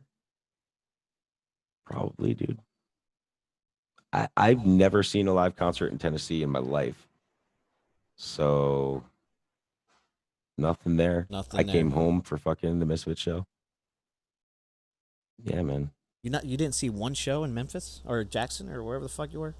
Fucking every night there's bands playing, but there's the bluegrass band Like playing go at the to bar a show. count. You know when you're going to a show, you know what I mean? Like Yeah, no. I've never been to a show in Tennessee at all. Never seen a live. Yeah. The only time closest thing to us, our own shows. Right. The closest thing to fucking Yeah. anything in Tennessee I've ever seen. Pretty, yeah. I've never cover bands bullshit, man. It's crazy. That's such a rock and roll city, fucking, especially Jackson. Um, but there's not even a fucking venue for a fucking rock band. Dude, that's the scary thing now. It's forget forget that we can't tour. All these venues, there's how No, many of them are going to be shut down and not able to reopen? this is kind of stupid, and I should know my sources before I bring it up. But Spotify's pulling some shit right now. They're really cracking down on the licenses that clubs have to pay to play music. Really? It's like yeah, I mean it's been going on for a while now, but like you have to pay like ASCAP or something like it's like $700 a year or something to play, whatever in your fucking club, like copyrighted music, Oh, the fuck. Yeah. I know what you're talking whatever about that's now. called. Now I know what you're talking about. Yeah, Yeah. Spotify's cracking down on that, like currently, like hard. So, and it's like, what a terrible time. It's like all these places are struggling to fucking stay open as it is. Yeah. Now you're gonna start enforcing that? Real fucking rock and roll, bro. Yeah, just the bars and shit that are playing their shit over the PA. Fucking Do you remember having to even? makes me feel glad. I'm one of those last cats that had a fucking full library on my iTunes, Yeah, and I dude, still iTunes do. is about to go away. Well, I mean, the folders are my folders, right? So I'll have that music whether iTunes is there or not. So, but like, you know, I'm talking about almost more than a half a terabyte of just music, Yeah, you got that much? Yeah, I guess I do where I too. don't have to fucking. And I'm old, so it's not like I'm constantly finding new music on Yeah, no. Spotify. Like I just when I'm in the mood to work, I put on what I want to put on. It's fucking there. I fucking play it. Yeah, that's how you listen to music still the most, Yeah. like from your iTunes or Like, whatever. all right, I'm fucking gonna get to work. I need some background music. Here's some fucking whatever metal band. Fucking boom. I'll be honest with you. I pay for Spotify now. Um, and I'm not even sure. I don't use it. I'm not even sure I even really need it. Right. But I made some playlist. I made that playlist. For Jason or whatever. Right.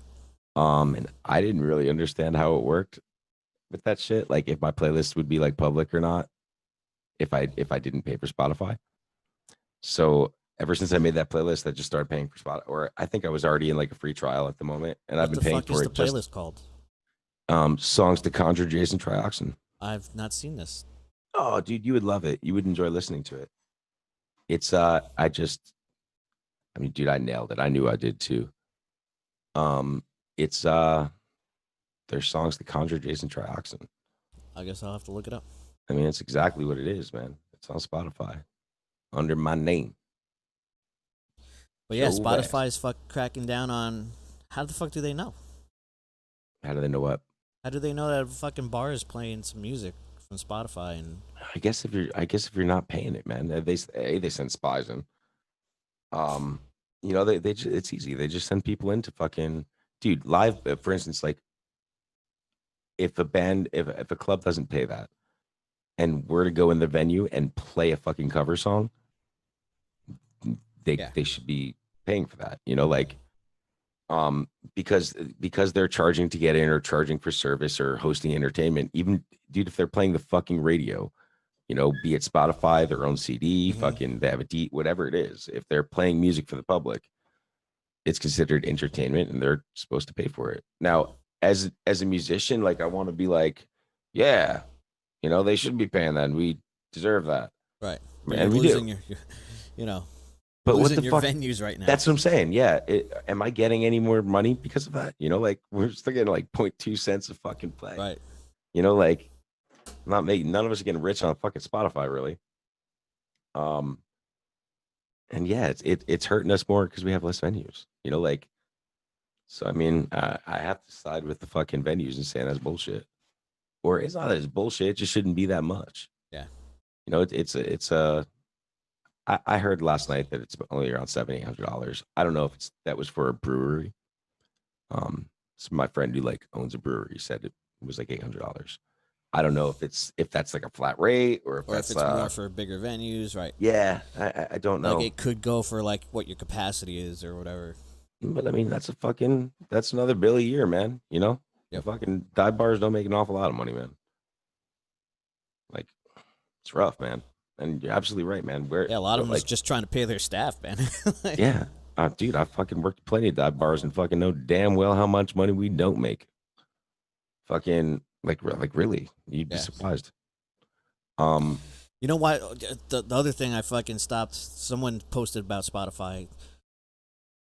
They fucking post the clean versions of a lot of songs, and like I'm like, fuck this. And not only that, but like albums that you love, they have the remastered version. And always. for the most part, fuck remastered versions of every album. Yep. You know, it's a fucking diamond in the rough to find a great remastered record. Like You can't get any of the original Ramones recordings on Spotify. Yeah. None of them. It's all the remasters, and they're in the case of the Ramones, it's very different. You can't do like the left right hard pan thing. Yep. On any of the remasters. That sucks. That's like a deal breaker for me right there. But dude, I'll tell you, I can't rely on just Spotify either. Most of the music I listen to is like my bands that I don't know. I listen to all of our demos the most. Yeah. Is like mine and yours and like Tracy's and like usually listen to all my friends' bands demos. So like or all the rare shit that fucking isn't on Spotify. That's I don't know. That's what I tend to listen to. Yeah. Just unreleased tracks. And then fucking I can't tell you how much stuff that I listen to otherwise that is totally a release track that isn't on Spotify. Like a lot of, at least for me, dude, a lot of things I listen to ain't there. So I mean, like it's not reliable for me as a sole like source of music. Yeah. My fucking iTunes is fucking obviously it's catered to me, but iTunes is going away, you say, eh? Yeah. Where'd you hear this? What are they saying? Well, it's pretty old news. Yeah. But yeah, I just read it about again the other day, but it's been going for a while. I don't know. I suppose as long as they don't drop support for it, I suppose whatever the last version is, we'll be able to keep it for a while. You'll just have the last version, right? Yeah, but I mean, sucks. I've been thinking about it, like wondering what files of ours, like what is it, AAC or something, ACC? Like right, I know what you're talking about. Yeah, like those like iTunes files or like right. MP4 or something. I would be pissed if those files like didn't work outside of fucking iTunes or something. Well, you can convert them easily. I've fucking I use Audacity to fucking convert everything now. Yeah, does it degenerate it any? No, and plus there's FLAC player. Like you can do it. You can do it. Yeah. Yeah, I got stuff that does it, man. I use like VLC will play anything, and you'll know. You know who's coming on Wednesday? Who you got? Brian Kellner. Brian Kellner. How much you got to pay him? What? How much did you have to pay him? I just sent him a text. I actually had to fucking book him like 2 weeks in advance because, dude, I'm fucking booked till like October right now. Damn. You gonna start giving my spot away, bro? If you start getting boring, I might have to fucking. I feel a little boring. Yo, I was saying I feel a little boring this time. It's not your fault. It's my fault tonight. The recording all fucking day. It put me in a bad mood to even do this to begin with. You know what I mean? Like fucking here we go. Yeah. We gotta fucking do this. But you know what? Gotta fucking truck through it, Joe. Yeah, I was coming in hungover. I've been pretty tired all day. I was up for 2 days straight, and then I went to the party last night, got ripped, and only slept for like 7 hours last night. So I was like beat all day. And then I noticed like right on the drive over here, I'm like, this is the first podcast that I don't have any rumblements for. I'm gonna do this sober. It's fucking weird. Yeah. I'm sober today. And I was saying before, I'm like, and like D was like, you want to stop and get fucking rumblements? And I'm like, no, I'm all right. You know, like, I mean, I just didn't feel like fucking, usually I just have a bottle left over from the weekend on Monday, so like I never like buy it for here. I just kind of have some laying around. What are you guys doing on the weekends? What are we Is there doing? stuff going on? Is people's houses fucking Like, kind of lately. I don't fucking do anything, man. no? I don't go nowhere. Do nothing. I I fucking haven't done a goddamn come to thing, dude. Dean's house and fucking fuck around, play guitar, and write songs. In fact, if it wasn't for this podcast, I don't think I would talk. Yeah, I go all day without talking. Just it's just me here. it's amazing. I'm really good at I can sit and write all day, man. Like by myself, quietly. I'm either talking or writing all the time, though. Right. It's one or the other. Sometimes I played bass the other day, but sometimes they play an instrument. But I can't even do. I can't watch TV anymore either. No, I can't watch shows. I can't watch movies, even if I want to see them. Like shit, Yeah. I want to see. I don't have cable. I don't watch television enough to warrant having cable. I haven't had cable, dude. Now, man, it Right. might be like 12 years. I don't have Netflix either. I have Netflix. I don't Yeah. use it really. I'm a leech on a Netflix account, Gotcha. but I don't fucking. I can't believe I fucking have Spotify. Like I said, I'm not really sure why. I got YouTube because like I've been thinking about getting that. That's what I watch. I watch YouTube. I've had it for over 2 years now. And so the new YouTube channel that I have isn't part of that. So sometimes I'm accidentally watch a video on my new channel. Mm-hmm. And the fucking ads will pop up and I'm like, "What the fuck is this? An Yeah. ad?" No. Let's get this seeing click an this fucking off. I Dude, like it's the way ads in the worse than middle. so I haven't seen an ad on YouTube in like over 2 years. So like now there's an ad before the ad. Like it used to be like you turn on fucking the video. There's a 5-second ad there's an ad you could skip after 5 seconds and then you go straight to the video. Now there's a full blown ad before it gets to the ad that you can skip. Dean was saying that shit's like let me see that. Dean was saying fucking like when you watch a Metallica video, fucking you get two full ads, dude. Right. You get 2 full ads and then sometimes right in the middle of the fucking video you'll get another ad. Yeah, I like Fuck. the middle of the video ads. Fuck that noise, dude. Nope. There we are. All right, I'm not sober on the podcast anymore. All right. Ready to go now. So much for that. Dean came in here and fucking bad influences. My Saturdays have been rough. My Saturdays have been very slow starts.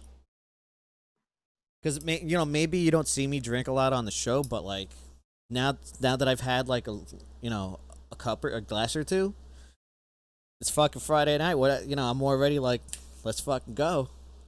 So I'll just keep drinking the rest of the night.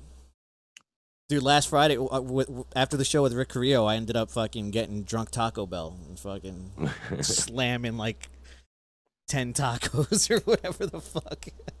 Dude, I just broke the Joe so bad lately that like I posted the other day. It was really funny. I posted something online talking about how I don't usually know what day it is.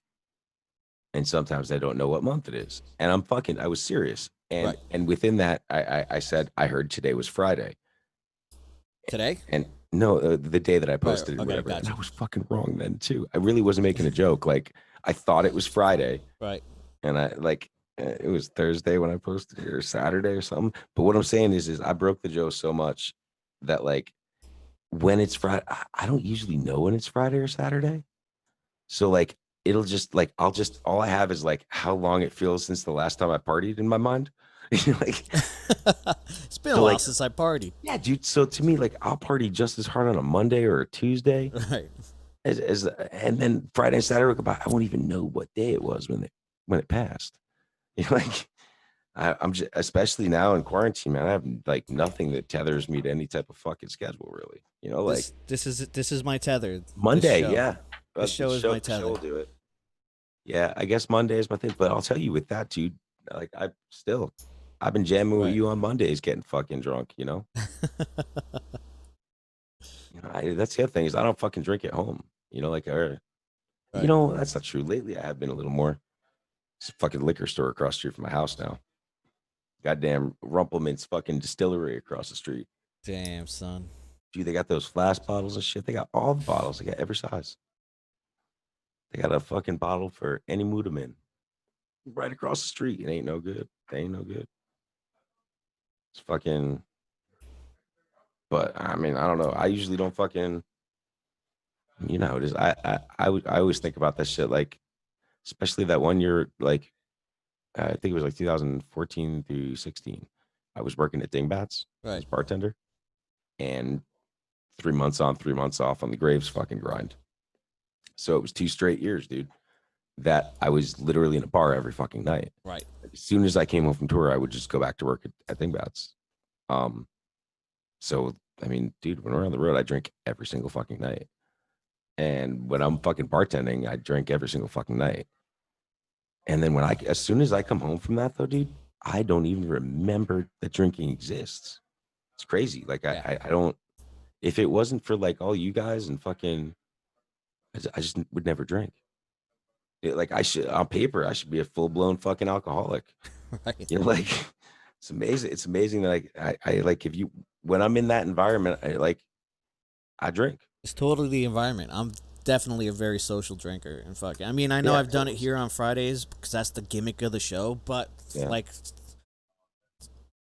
end of November, early December was my last show that I played, dude. Like, before I started doing this podcast, I can count on two hands how many days I drank in like 8 months. Like, maybe less than 10 times. You know what I mean? Like, when I come home, like, it's just a different. It's just, I'm not turned up like that. You know? Yeah, and that's what I'm saying, man. I mean, would you agree though? Do you go home and like just don't think about it? I don't think about. I don't care. Yeah.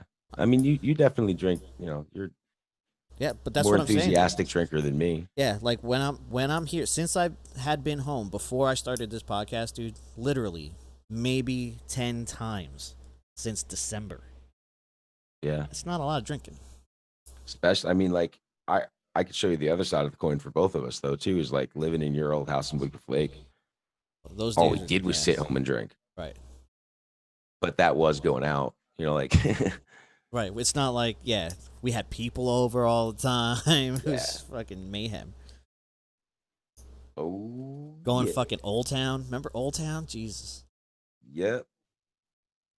God damn, I loved that place. There'll never be another. You got to get From- pictures ready for Brian's podcast from Old Town. Yeah. The pictures of Brian bleeding. Yep. That'd be a good one. So what are you gonna do for fucking? It's fucking Rocktober, bro. Coming up. Yeah, I know you got September booked, so you got to really line up your Rocktober. I feel like my life is different now. So like maybe it's there's not no Rocktober. Maybe Rocktober doesn't exist anymore. Oh, let's not say anymore, but maybe it doesn't exist this year. I mean, you used to take your October very fucking seriously. I did. Like the Loki had a birthday month, dude. Like always. It was Loki's birthday for the full month of October. I've always associated my birthday with a great fucking time. Like, not only do I love my birthday, but I love the month of October. It's just fucking great. The weather's getting like crisp. Like, there's something about the air that makes me feel more with it, more awake, more alert, more ready. It's hoodie weather, bro. Like that that hoodie weather comes in, and like I just feel like I'm ready to take on the world. And I've always been that way. Didn't matter that I was, touring a lot in the fall. No, it was well before that ever happened that I always felt, all right, there's a nice little fucking change coming. October this is gonna be awesome. And my birthday's always been synonymous with a fucking great time. And I don't know, yeah, something about October, it just makes me go. I'd say it's fucking carrying you in the house at least once a week. Right. Once a week of October. Some Octobers anyway. That was getting interesting when I worked for Sony, man. It was. Yeah, it was. I remember one time I slept at the Sony, like, I drank 5 Long Island iced teas in an hour. And, they're fucking pint glass Long Island iced teas. Where is this? At what part? No, it was that place in Hackensack, that bar in Hackensack. I forget the name of it. But remember Michelle Moranti, her family owned it. Anyway, I would go Yes, there for buddies. yeah. I would go there for lunch, just get like Those 5 fucking things. LITs, and just be annihilated. Yeah, that's why I was asking what bar, because I was imagining like, all right, like a Long Island iced tea anywhere is fucking pretty brutal. Right. But like No, I was getting the kind of buddy. places that we hung out at. I was getting the you know, buddy like, Long Island iced tea. we usually knew the bartenders where we'd hang out. So I Yeah. knew if it was one of those bars, they'd be even But you know, like ruthless. it turned out like I was always great at making friends with the bartender of the bar that I went to. Like there was this Okay, place yeah. Harley's in Hackensack that I would go to a lot, and like the Irish guy was there. He actually gave me a guitar. I was there like so much at lunch for Sony. That dude gave me a Yeah. guitar for my birthday. I remember. That's how good of friends I was with the bartender there. Is that thing still kicking? It's still here. Word. That thing was fun. That was a cool beater, man. It wasn't a bad guitar. No, that's a great guitar. It's fucking better than the guitar I got right now. So I was always making like good friends with the bartenders everywhere. Yeah, he does. You do it on the road too, dude. Yeah.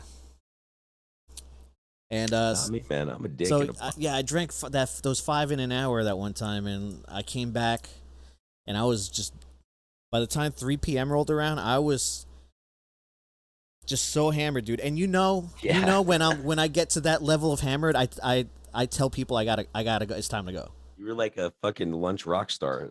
I'm like, yo, when I say it's time to go, that means it's time to fucking go. So it was like 3 p.m. I just walked out of work and didn't come back. And like, I went to drive home, but I made it in my car, drove to the back parking lot, and just fucking turned my car off, fell Even Loki's asleep in the boss back knew of that. my car. Even Loki's fucking boss knew that like he wasn't coming back after lunch. Right. He knew boss knew exactly where he was, exactly what he was doing, and exactly why he wasn't coming back. He wasn't fucking with it either. Those Sony days were incredible. What an incredible time. Like, I can't believe that they let me take over that place like I did. Like, dude, we used to play wiffle ball in the building. Like, so Yeah. before I got We had a there, lot these of people were sports like, going on. it was a very corporate place. It was Sony Professional Broadcasting Building, and like super corporate. And like, before I got there, it was like, you know, people were constantly telling me like, yeah, this place used to be like a funeral, bro. Like, no one talks to each other. No one just, you know, you're in this fucking cubicle things. You were bumping a lot of metal up in there too, right? Dude, I would blast metal. And like, a lot of people don't believe me, but like Brian, I got Brian a fucking job there for a little while, so he could attest to every. Dude, I was boss there, bro. I was fucking blasting metal all day. We would take I would take the tops of the cubicles off. They had these long plastic fucking tops, and I would take like those Snickers miniatures, and we would play fucking stickball with fucking the Snickers miniatures. Right? And like if it hit certain parts, it would be like outs or it would be a hit. Yeah. It was Fucking Sea Squatch is here, bro. Watch out. Sea Squatch.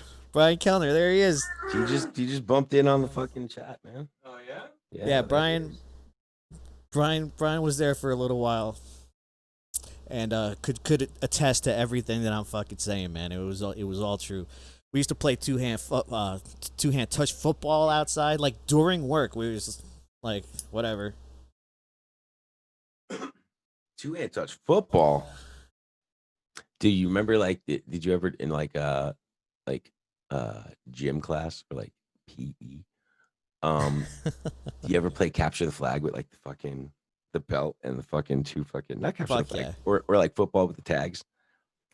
She was awesome. I was thinking about that the other day. That was my favorite day in gym. You spend that 1 week. I don't know if it was capture the flag is pretty fun too, but you could play football with those fucking things too, and that was rad, dude. Brian Kellner says, "What's up?" He says he remembers the 2-hour lunch breaks. Oh man, Epic. it was unreal. Yeah. And I've talked to people like since I've left, and like it's just not the same without you, bro. Just not the same. Rob Grant's still there. Really?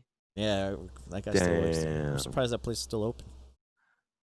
Damn. He fucking fixed that crate, if you remember. Oh, the head. That's right. Why don't we bring in more shit? Like Loki, like the We one should have behind brought me? him everything. We should have just brought him everything. That crate. Yeah, Yeah, there. the solid state one, wherever the solid state one is. Oh no, that's not my mom. Oh, yeah. Fucking, how did fucking Dean end up with every amp? He's got like the Hall of Fame of all of our fucking equipment. I was moving, and I'm like, I move can't. all you guys. Yeah. Every amp that has ever been used on a Mr. Monster record, a Gotham Road record, a fucking Doomsday record, a Darrow, every one of those amps is They're a all fucking there. Dean has somehow. Because Yeah. I'm always there. I'm always there. He's got I the mean, fucking 8,000 Loki watt don't have any crate. of this shit. He's got Yeah. the 8,000 watt Blue Voodoo back there. It's right behind me. Right next to the Ampeg. Oh, I think you can't. Yeah, you can't. I can't see it. Yeah, it's. You ever right retube behind it, you. Dean? No, it's too low. Is Yeah. what it is. You can't see it because it's too low, not because it's too dark. I could see it there in the bottom. Yeah, that Blue No, it's on Voodoo. the top, dude. Oh, there it is. Yeah, boy. This kid's got a fucking goddamn. Look at this shit. That thing was like a rocket ship. Yeah. And it fucking still is, man. That thing's a monster. Dean, how many power tubes are in that? 6 or 8? 66550s. Oh, I got a pop quiz for you. What? Oh. Can we see enough of it to tell how many tubes Or in this room? are in that room or in that shot right there? Are we talking just power tubes or preamp tubes too? Power tubes. Power and preamp tubes. tubes. We know the answer. actual number. And yo, right there, that other fucking, there's your Trace Elliott. Yeah. Yeah. That's there's on the the Angelson Trace record. Mad Mr. Monster shows to you. Good old Trace How the Elliott. fuck does he has literally every amp that you've ever recorded a record with? What the fuck is that little guy over there? The Hughes and Kettner. Okay. Meister. Yeah, if anyone at home wants to take a guess on that, how many tubes? Yep. Is the other Blue Voodoo Are there or behind no? us. I have it. It's not here though. Okay. It's the what's the bottom one? My Blue Voodoo. What it's a crate Blue Voodoo. Yeah, What? that's Just the Blue Voodoo. Yeah, BV 120. You got a PV 6505 plus. That'd be an Ampeg SVT 2 Pro. Hughes and Kettner Tube Meister 5. Tube Meister 5. So that Blue Voodoo 300H has 6 power tubes and 12 preamp tubes. 12 preamp tubes. Oh wait, 7. he's saying 7. 7, I thought. It's Pretty sure 12. I There's 12. Look up the specs. There's 2 under the there's that plate. There's more You under the can plate. see right into it, man. Oh yeah, I like it. but they're in the back like the 6505. Yeah. Oh well. Then I have to adjust my number. Oh, then you're wrong. Yeah, I just went by. You visually counted it. You Yeah, didn't spec it yeah. out. Fucking And then a PV triple Wow, X. that's crazy. That's a crazy number then. that fucking Blue Voodoo, man, like it's the only head I ever owned that needed 2 people to carry it. And it's got like the 2 heavy duty fucking handles. Yeah, I love that about that amp. It's got like bass Yeah. bass amp fucking handles. So how many tubes? No one's gonna guess. No How one's many going to get tubes, that. Dean? It's 60. Fucking Fucking 60 60. power I thought it was tubes fi- I behind thought it us. was 55, but that Damn. 300. bumped it up. 60. I guess when I took my guess at it, what did I get? Right? I said 50 or something, right? Yeah, it was pretty close. It was around that. Yeah, Really I was within 5 of it. But I didn't know I was wrong about the fucking Blue Voodoo, dude. Me neither. That's crazy. And there's 60 tubes behind us, dude. That's fucking nuts. I don't know what he does with all this shit. The I bet he Doomsday doesn't use fucking- any of it. Yeah. Well, It's all been used. Yeah, this is remember he couldn't play guitar without the computer? right. None of that is connected to a computer. right. The only thing he does use So wait. is, So is over here. You can't see it, but it's that Axe Effects. well, I mean, yeah, like, because I teach online. it's the fuck it. Yeah. Dean can't play guitar if he doesn't have his computer. Folks. No. It's I wasn't gonna relocate all of my stuff for the podcast. Like, I'll Damn, just wait. son. Like, I'll just wait. Yeah. What's that fucking rack unit on top of the trace? Rack unit on top of the trace. Oh, it's just Compressor. Yeah, it's a compressor. It's a Behringer compressor. I bought a DBX. And motherfuckers, he's got out of all these fucking amps, he got a 112 cabinet in here. I have more speakers. He's got more. It's okay. Yeah. I Can't fit him, man. It's too many amps. Dude, if I had like 2 full stacks and a bass, And there's like 8x10, fucking Dom would 15 fucking guitars behind me. All of them with fucking double the amount of strings of any instrument I've ever owned. I was doing bass tracks here the other day. All his basses are 5 strings. And Are you they? remember you remember the only time do you remember when I did one of the Gotham Road demos with the 5-string? I can't remember. Off with Harry's? Yeah. Yeah. Like, I was terrible. It was amazing. I've never played a 5-string before.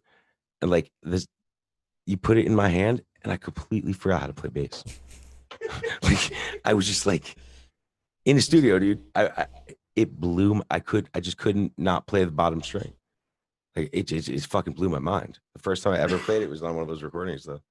So, in true fucking Joe fashion, fucking Dean fucking hands me a bass, fucking to put this track down, dude. I fucking start.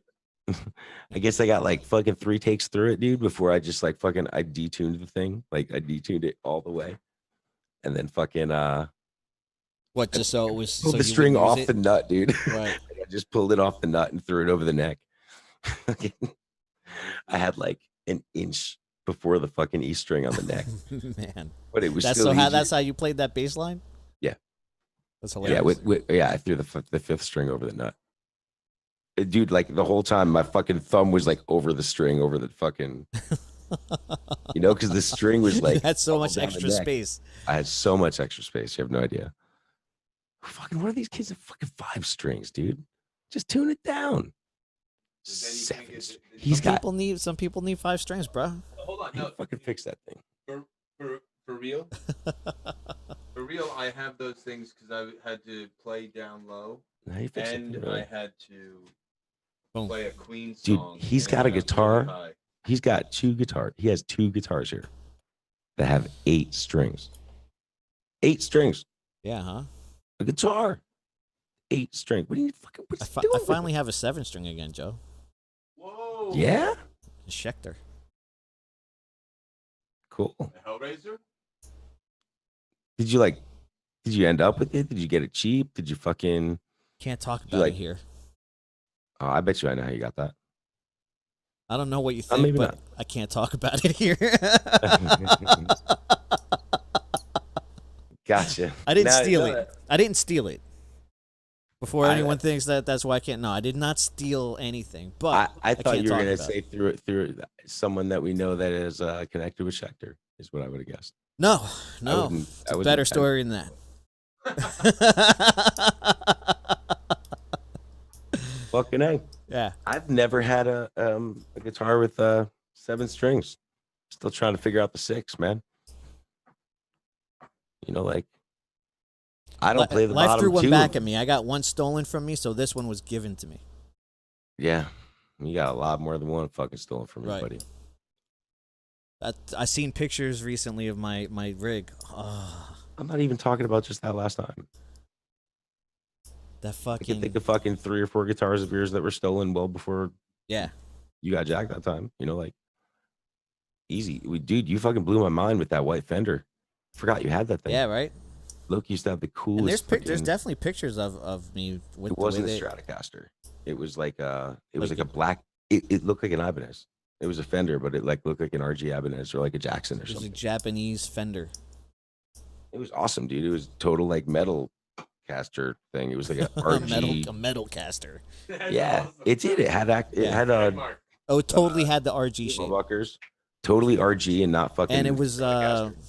I can't remember. No, it was a regular headstock, but it was super pointy at the tip. Fucking Yeah, it was like an Ibanez headstock actually.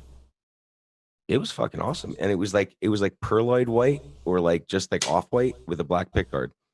Sick, dude. Yeah. I don't know. Where did you get that? Bill got it to me for my birthday or some shit. Bill got it for me. Like he picked it out. Yeah.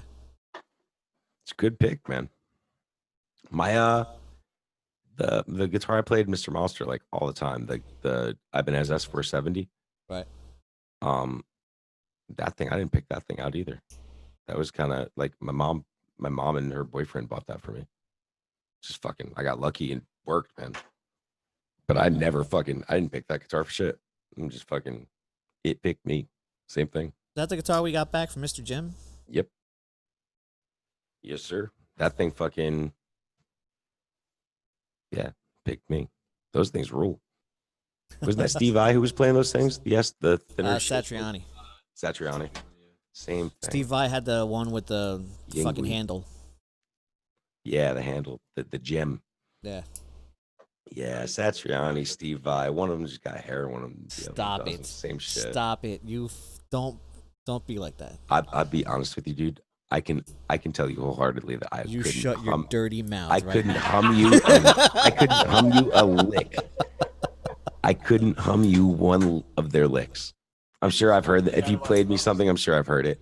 Right. But I couldn't tell you anything. I couldn't hum you 4 notes written by either of those artists. I do a lot of that for sound check. I'll play like the Eric Johnson tune, and like it doesn't matter what I play. As if it's fucking leady instrumental stuff, like just people say Satriani. Doesn't matter. Doesn't matter who it is. It's all Yinghui to me, man. But it's all a bunch of Malmsteen. You shut your mouth. Shut my mouth. That's what you should change the podcast to. The Shut Your Mouth cast. Like, I don't think you could do it. Me? Absolutely not. Joe, here's $200 to be quiet, to not say, you can't say 10 words for 2 hours on a live podcast. You have to sit here and Like sit as like a guest on like sit as a guest. bro, I talk to the like, you TV can't say when I a watch. word. If I see, that's what I'm saying. If I like watch one of your podcasts, like when you got Tracy on or like whoever, like if I see like your other things, like I like talk back to the TV when you guys are wrong about shit, and like I can't help it. Same with Michael's podcast. If I happen to like, I saw an episode of his the other day. That's not how that went. I'm like, this is not accurate. Right. That's not how that went. You just mixed up 3 years and that's not what happened. Like the Misfit stuff, he doesn't remember, right? I mean, it's fucking. I know it's not crazy saying that, but and goddamn, fucking, he'll tell a grave story as a Gotham Road story. A Gotham Road story as a grave story. It's fucking crazy. he'll tell a story and it's like we're like he'll be like, and Loki was there and Jason was there and like Chud and like, you're like, dude, that was never even a band. Right. That wasn't like in a decade. Those guys weren't in the same room as each other once. It's amazing. So yes, dude, I totally talk to podcasts. But absolutely, man, fucking, I couldn't if I had to like sit in on one of your fucking podcasts like as a third person and not say 10 words. I don't think I could do it. You can't hear this, but the audience can. The story would go like this.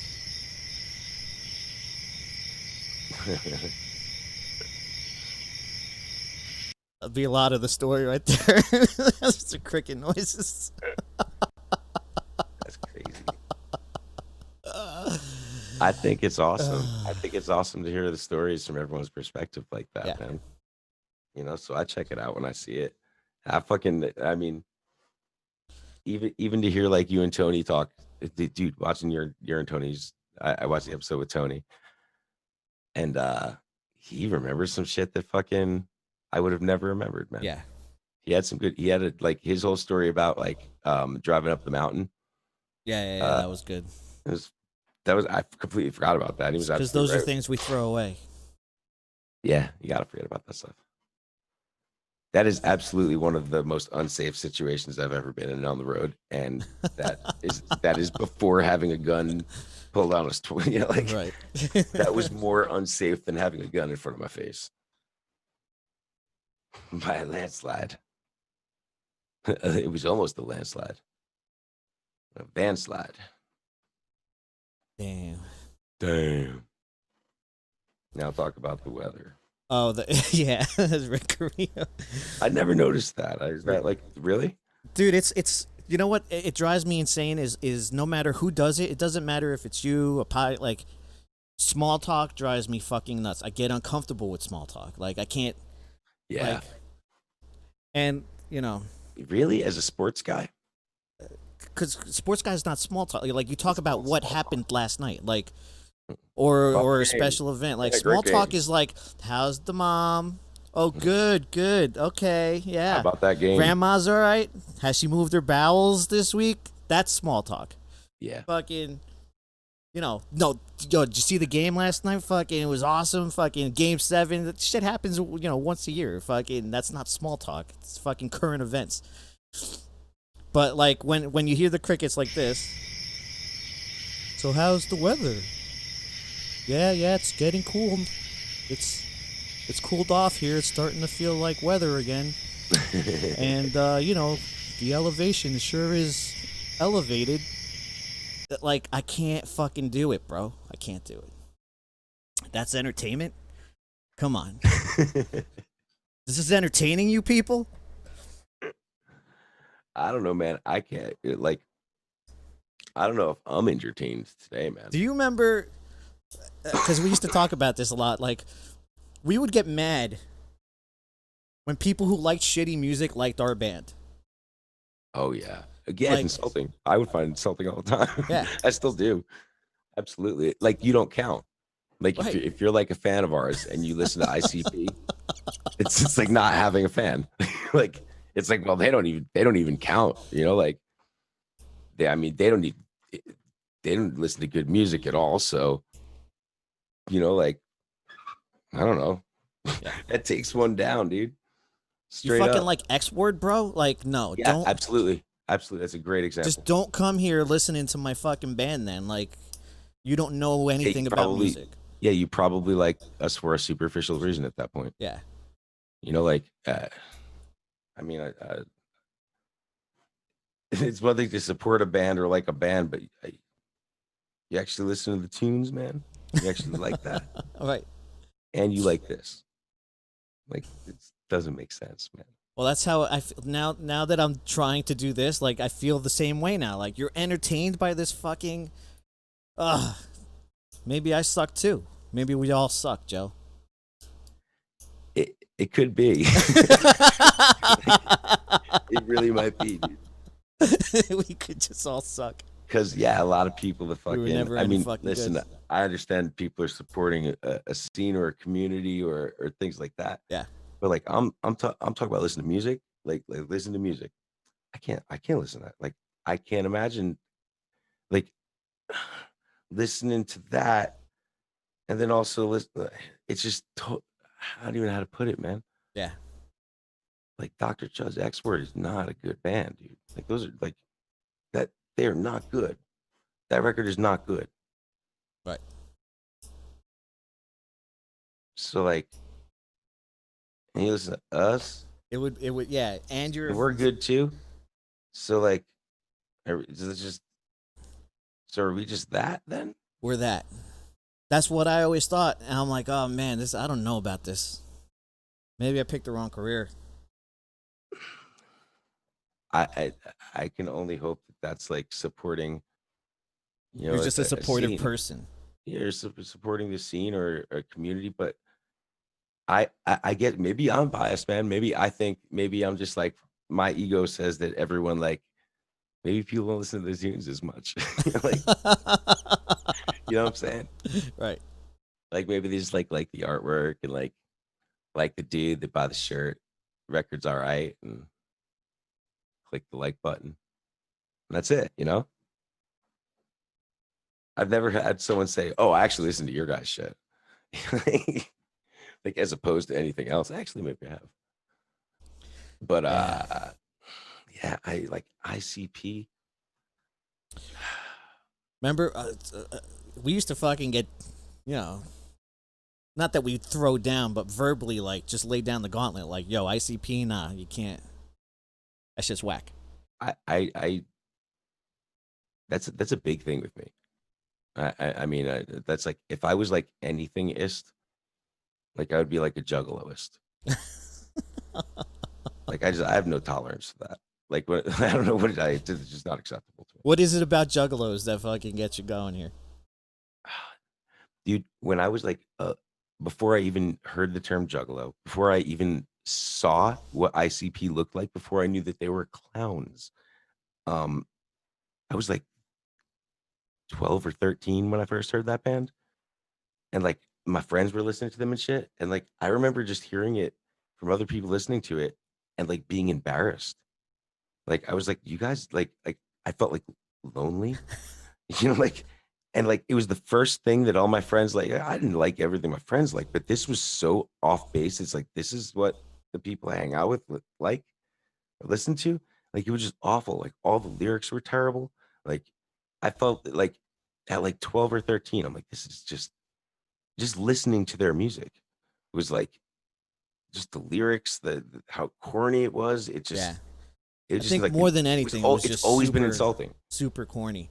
And not only Yeah. that, but like as as we got older, like those hardcore fans, like I don't know, I've ran into a lot of hardcore fans of that are just degenerative humans. You know what I mean? Like fucking pregnant moms Unfortunately, smoking cigarettes and drinking whiskey. Fucking, you know what I mean? Like that's what the Juggalos seem to fucking put on the front page, bro. For sure. I'm sure they're not all like that, but fucking hey, man, a lot of the people That's what I fucking say. I know some fucking. There are a handful of people that I actually respect that listen to ICP. right. I don't know And how. you know, like their story, of the artists themselves, like is respectable. They're like they came from nothing. Yes. They fucking work hard, super Sure. creative. For, like, I agree with you. It's not. I'm not shit talking ICP like the people, but like, Yeah, no, they've been extraordinarily like. I mean, yeah, they built a very Misfits like following and fan base. You know, yeah. for sure. But it ain't for me, dog. Like not even a little bit. Like nothing about it is for me. And like and again, like just the Juggalo culture, the like the fucking Dean's played all those Battle of the Juggle. No, Yeah, they what was played it? like some sort of fest, right? Yeah, they played like the Juggalo Fest. What is it called? Gathering of the Clowns. Gathering of the clowns. Whatever, dude. It's like it, I don't hate a lot of anything, man, in the world. Like, and with music, like I'm pretty tolerant, man. I could listen to just about anything. It doesn't bother me. I don't hate a lot of music, like, or hate a lot of bands. Like, I Right. can always find something redeemable to enjoy out of any music, you know. But ICP is on like a list of like 5 bands that I just cannot tolerate, dude. What are the other 4 bands? Can I name? Can I try to name some? Yeah, so sure. Mushroom Head. Yeah, might as well. I've never listened to enough Mushroom Head to fucking. You know, I heard a handful of Mushroom Head songs, and that was enough. Do you remember that I told the fucking keyboard player Mushroom Head Yes. that he sucked and why he sucked? Yes, please tell that story.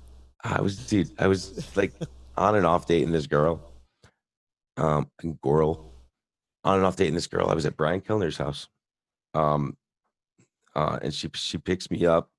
She was like total like kind of groupie broad. Right. So it's like she would just literally go to concerts and make friends with like roadies and shit like that and fucking and bands. She was always talking about Starfucker, right? yeah, always talking about fucking who she was hanging out with. But fucking I guess she picked me up to like go to 7-Eleven. Or I think I called them. I think I called them like, yo, come pick me up. I need a pack of smokes or something, you know? And they're like, okay. And these 2 girls picked me up and there's some dude in the back seat of the car. And we're like sitting in the car and the girls are like grinning ear to ear because I guess they fucking know I hate Mushroom Head. They're just like, and in retrospect, that you know, they're grinning ear to ear and they're like bumping, I guess, Mushroom Head, something that sucked, you know? And fucking, they're like, so what do you think of this music, Joe? They set you up. Oh, they totally They set me up. fucking they fucking threw the softball. ready for you to smash the fucker. Yeah, they set me up. I didn't. I had no idea. I really like. I felt that I was being coaxed on to say things Right. for sure, but I didn't know that I was sitting next to the dude in the band. I had no idea. I felt like as soon as they dropped me off, they called me up and told me, and I was like, yes. I like literally told the dude from Mushroom Head exactly why they're whack. Exactly why. Like in detail with like I was like interviewed on why Mushroom Head sucks by these girls. Was he I like let 'em know. a dude, or was he just a guy playing for the band? Like, He was I don't know, fucking there's like fucking 10 of them, right? right. He was a keyboard player. That's all I know, dude. I couldn't tell you. Okay. I didn't know they had a keyboard player. I didn't know they had a keyboard player until that moment. All right. I mean, So I guess when you got 9 dudes in the band, someone's got to play keyboard, right? right.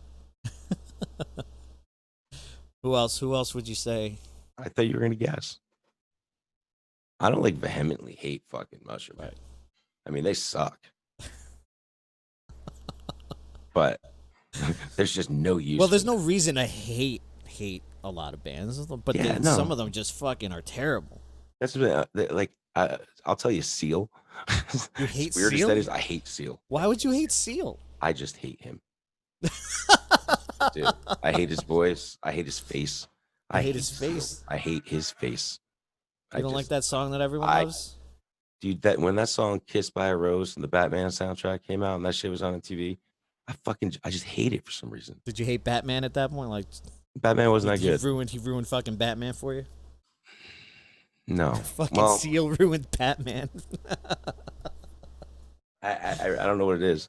I don't like I guess like I don't like to say R&B because I like a lot of R&B music, Right. but I don't like It's like slow jams. yeah, I don't like soft rap, man. Right. Like is what I'll call it. You know, like I can't do no like Boys to Men or like Bone Thugs. Oh, that Crossroads song, is that Bone Thugs? You at the cross. Yeah, that's the Oh my one. god, dude. Yeah, I would rather You fucking can't do die no than hear Boys that to song. Men. No, I'd rather die. Do you remember? Were you ever coming with me to the Blue Ribbon Tavern when I would sing "End of the Road" with my fucking friends? Fucking. Oh my god, it was great. I'd have to. Because I had two friends that could do the other parts like perfectly, like the one really deep voice guy, and then like the soulful other guy, and I would do all the high parts. It was great. awesome. It was fucking wonderful. All right, I have so I have like my one go-to song for karaoke. You remember what it was? do you remember when we're in Vegas and the band was playing Poison, and I just fucking started. You just joined the band. I fucking just took the microphone. I'm like, I'm singing it now. Yep. And the girl was like trying to get the microphone back the whole time. She's like, "Can I have it back?" Nah, dude, I'm singing this song now. Yep. Was that right on the casino floor? That was, Like, there was a she band on came the out floor? to the floor because there wasn't a lot of people sitting there watching them. They were all at the bar and like gambling. So she walked out into the crowd, and I just give me the mic. I'm ready. I'm ready to fucking sing this song. My go-to is always what is it? Is it In Bloom? It's that Nirvana song. It's like the only song if I have to sing karaoke, if I'm like pushed into it, Yeah. I think that's the one. Yeah, I think it's In Bloom.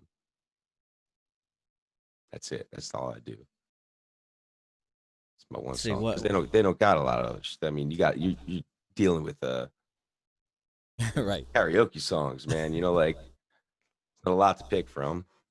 It's not like you just pick a Misfits song, or I wouldn't pick a Misfits song either, but you could probably get a solid Last Caress out of some karaoke, though. I think you can. I think I've seen it. So what are my other fucking hated bands? Let's see. Who else do I hate? Well, Cancer Slug. Yeah, I don't like Cancer Slug. I don't know if I hate Cancer Slug, Right. but And like, let's, I don't get it. I know this is Talkin Brash or whatever. When we say we hate these bands, especially bands that are in the crew and we know who they are, we're not saying we hate the people in the band. We just don't fucking like the music that's being put out by said band.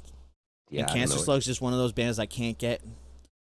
I don't get it. Like I don't get fucking rape songs or fucking, you know what I mean? Like I don't get it. I'm not a GG Allen fan, you know what I mean? Like I know you like GG and shit, but it's not for me. I think I like some GG Allen songs. Like, I mean, like, I think GG Allen's fascinating. You know, or I mean, like, GG did what GG did, and no one else has got to do it now, or no one else. You know, Right. it never needs to be done again. Um, It never needs to be. Yeah, that guy yeah, did it, and that's enough. yeah, Peace. and that he was real as fuck about it, man. GG Allen's no joke, man. That shit was for real. It's he's just fucking fascinating, man. Like, I mean, like he's one of the most bizarre figures in all of rock music. I mean, like, you ever seen his funeral? I did You not ever see like his watch the funeral. video of his funeral? No, It's fucking crazy, dude. Go on, fight. I would imagine. It's about an hour and a half long, and it's on YouTube, and it's just his dead ass in a coffin, and they're like pouring shots on him, and fucking everyone's taking pictures with him. They're like sticking things to him. Right. He's like in tighty whities and a leather jacket, dead as fuck, fucking not looking well. Right. Fucking, it's it's like a promo for the band, dude. You know, like the way it's cut. I mean, let it all hang out in the GG Allen camp, dude. And fucking that's the other thing is that like we were all friends with Merle, man. Yeah. You know, like Merle like lived in the building, you know. I have his bike, dude. I have Merle Allen's bicycle. That guy And rides a it's like, bicycle. yeah, he does, bro. Dude, I have a Merle Allen bicycle. That's like a Pee-wee bike. It's a Schwinn. Like, you know, those big old Schwinns, dude. And it's got like it says like Merle on the handlebars and like Murder Junkie. He stickered it up, dude. It's like a customized bicycle. I found it in the fucking garbage at the old buildings. Like, it just like, so I'm like, oh, look, it's fucking Pee Wee Herman's bike fucking sitting in the garbage. Right. And I go over there, I start looking at it, man, and there's fucking Murder Junkie stickers all over it.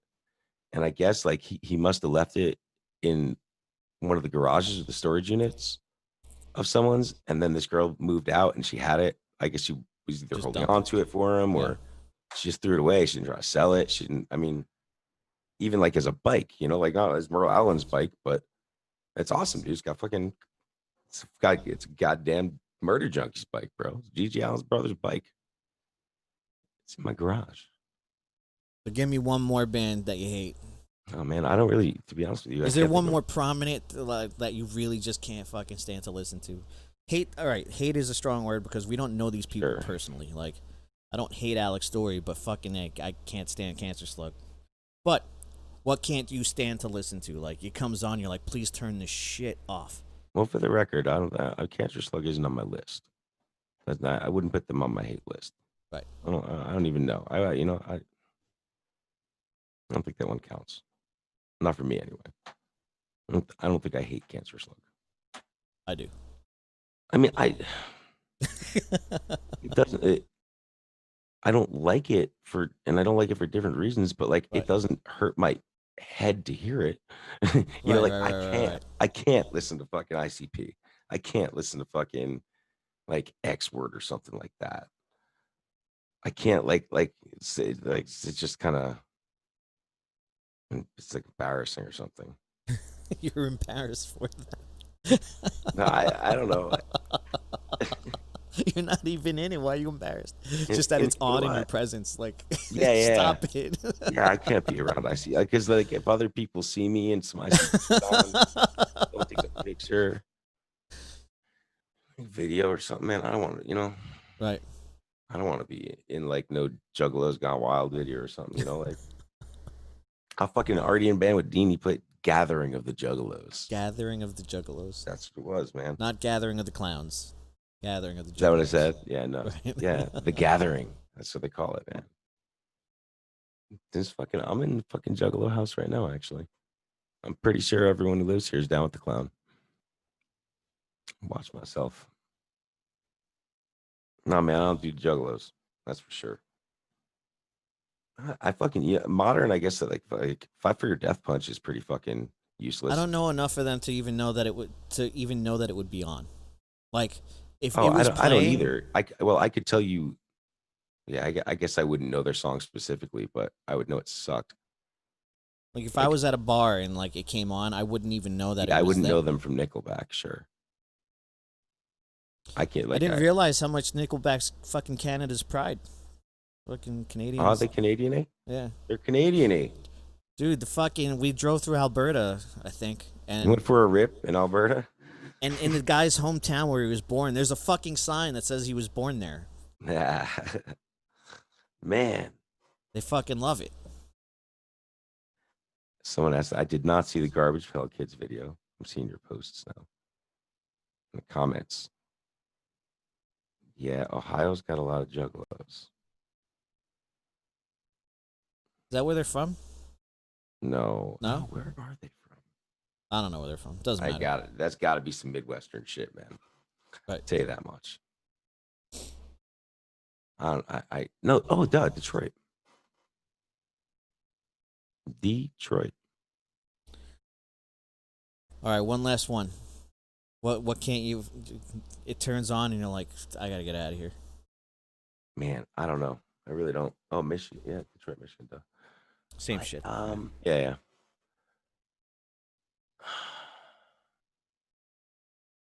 I can't do. I can't even say like a band. I don't know. I used to have a really concise list of this in my head.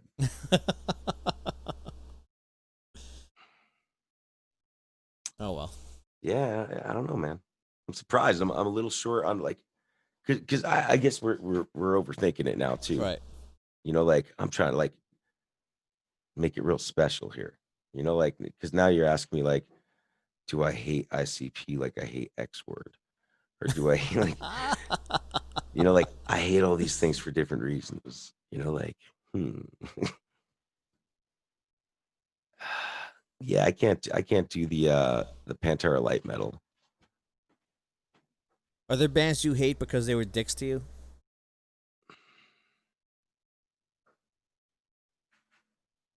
I don't think so.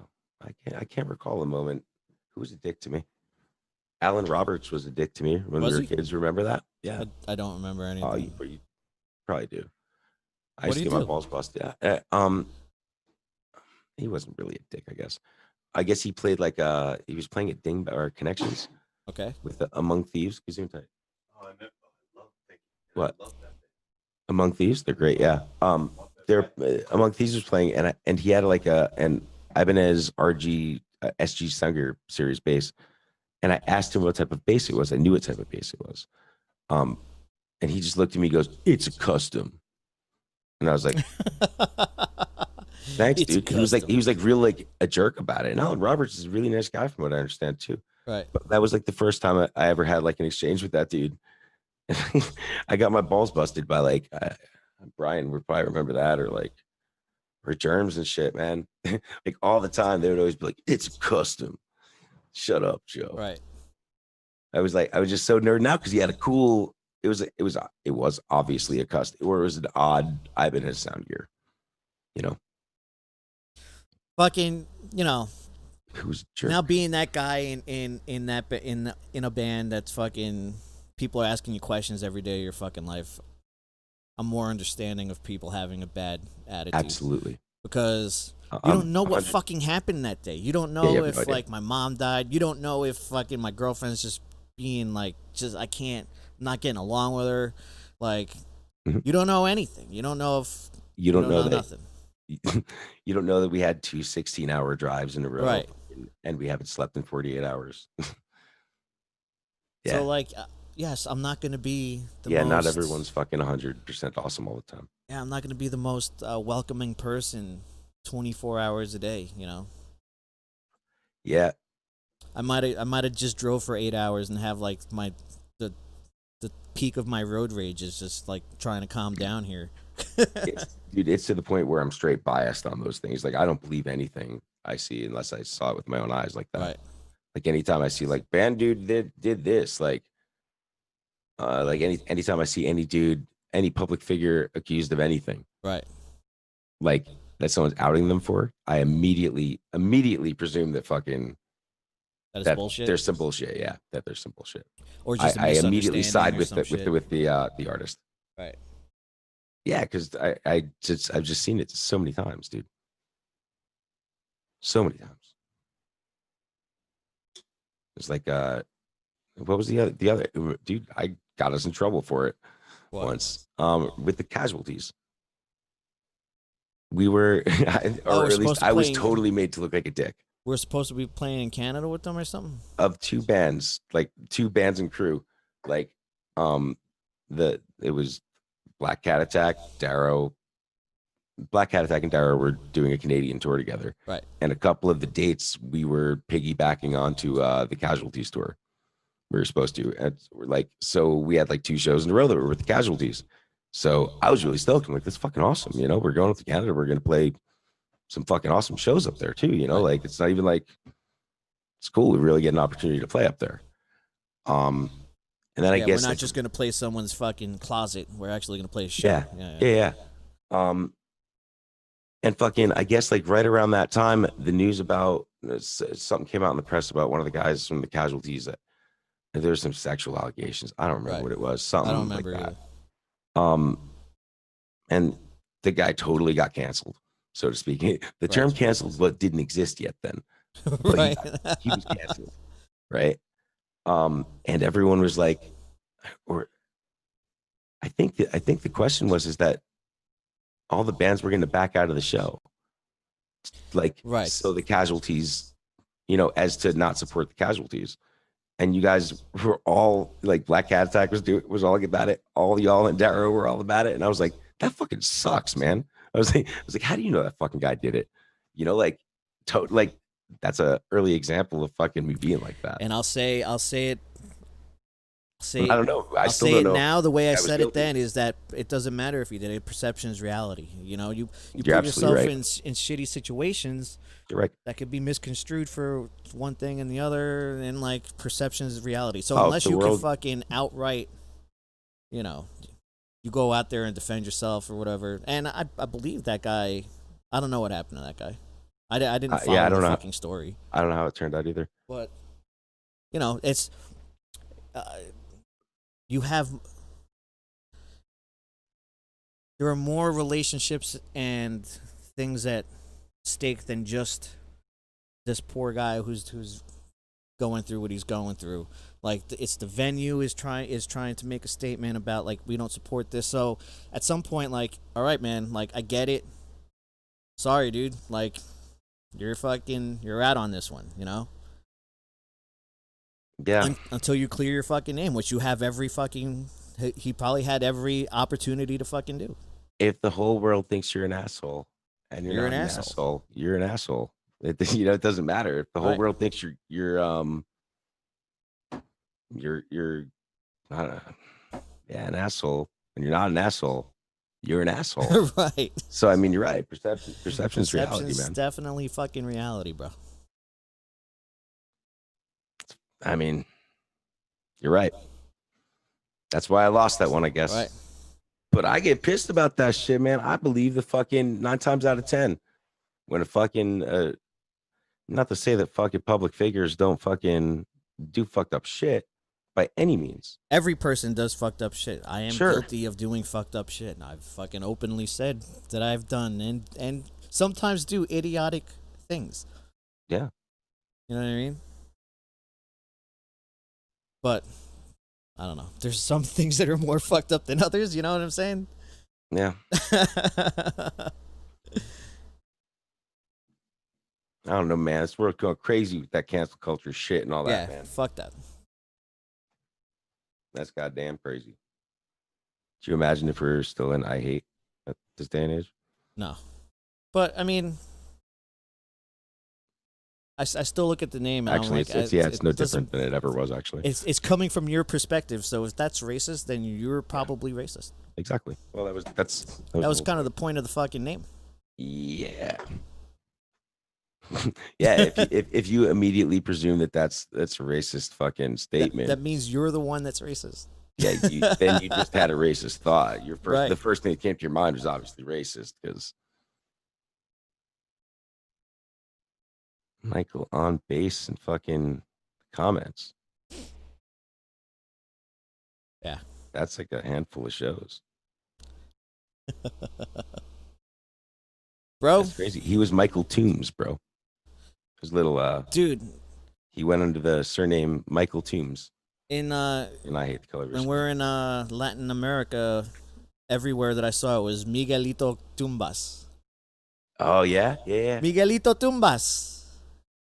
Wow. I didn't Like they think about took it that. so literally. Michael Graves, such a literal translation of Miguelito Tumbas. I've never seen it written like that. That's It was awesome. amazing. I loved it.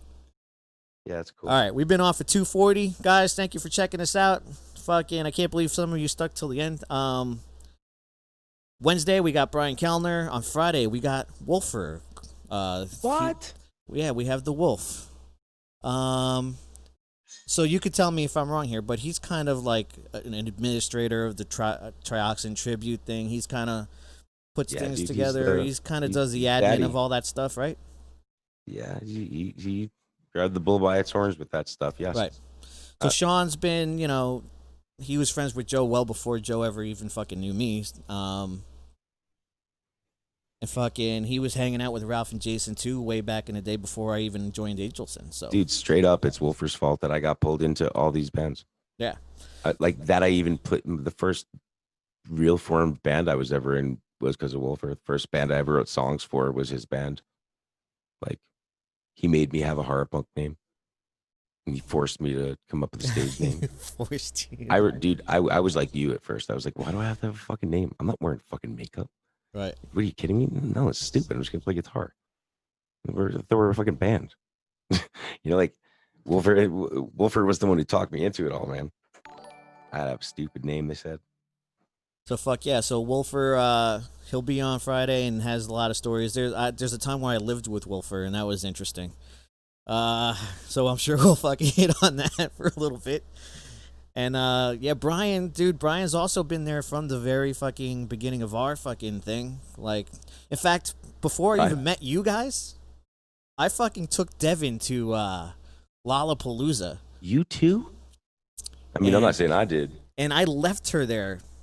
I left her at Lollapalooza because I was supposed to be home.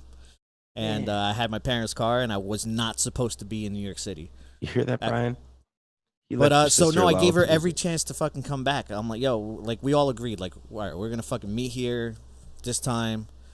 I waited for that girl for like 45 minutes to an hour, and I'm like, yo, I gotta make a decision. Deal with the wrath of a girl that I don't know, or deal with the wrath of my mother. And I chose to leave her there and go home to my mother. Yeah. But it turned out to be Devin. So yeah, BK's been there since the beginning. He teched for Gotham Road and Graves, right? He's right there. That lineup of me. That's so funny. That's that first band I did, man. Is me, Brian Kellner, and Wolfer. Yeah, man, that was that band. We did Doomsday with him. He's just been around forever, and fucking funny. Brian's my oldest friend. Yeah, there you go. Yeah, he's my oldest friend. So Brian will be on Wednesday, and we'll have a good time. So thank you guys for joining me. I'll see you on fucking Wednesday.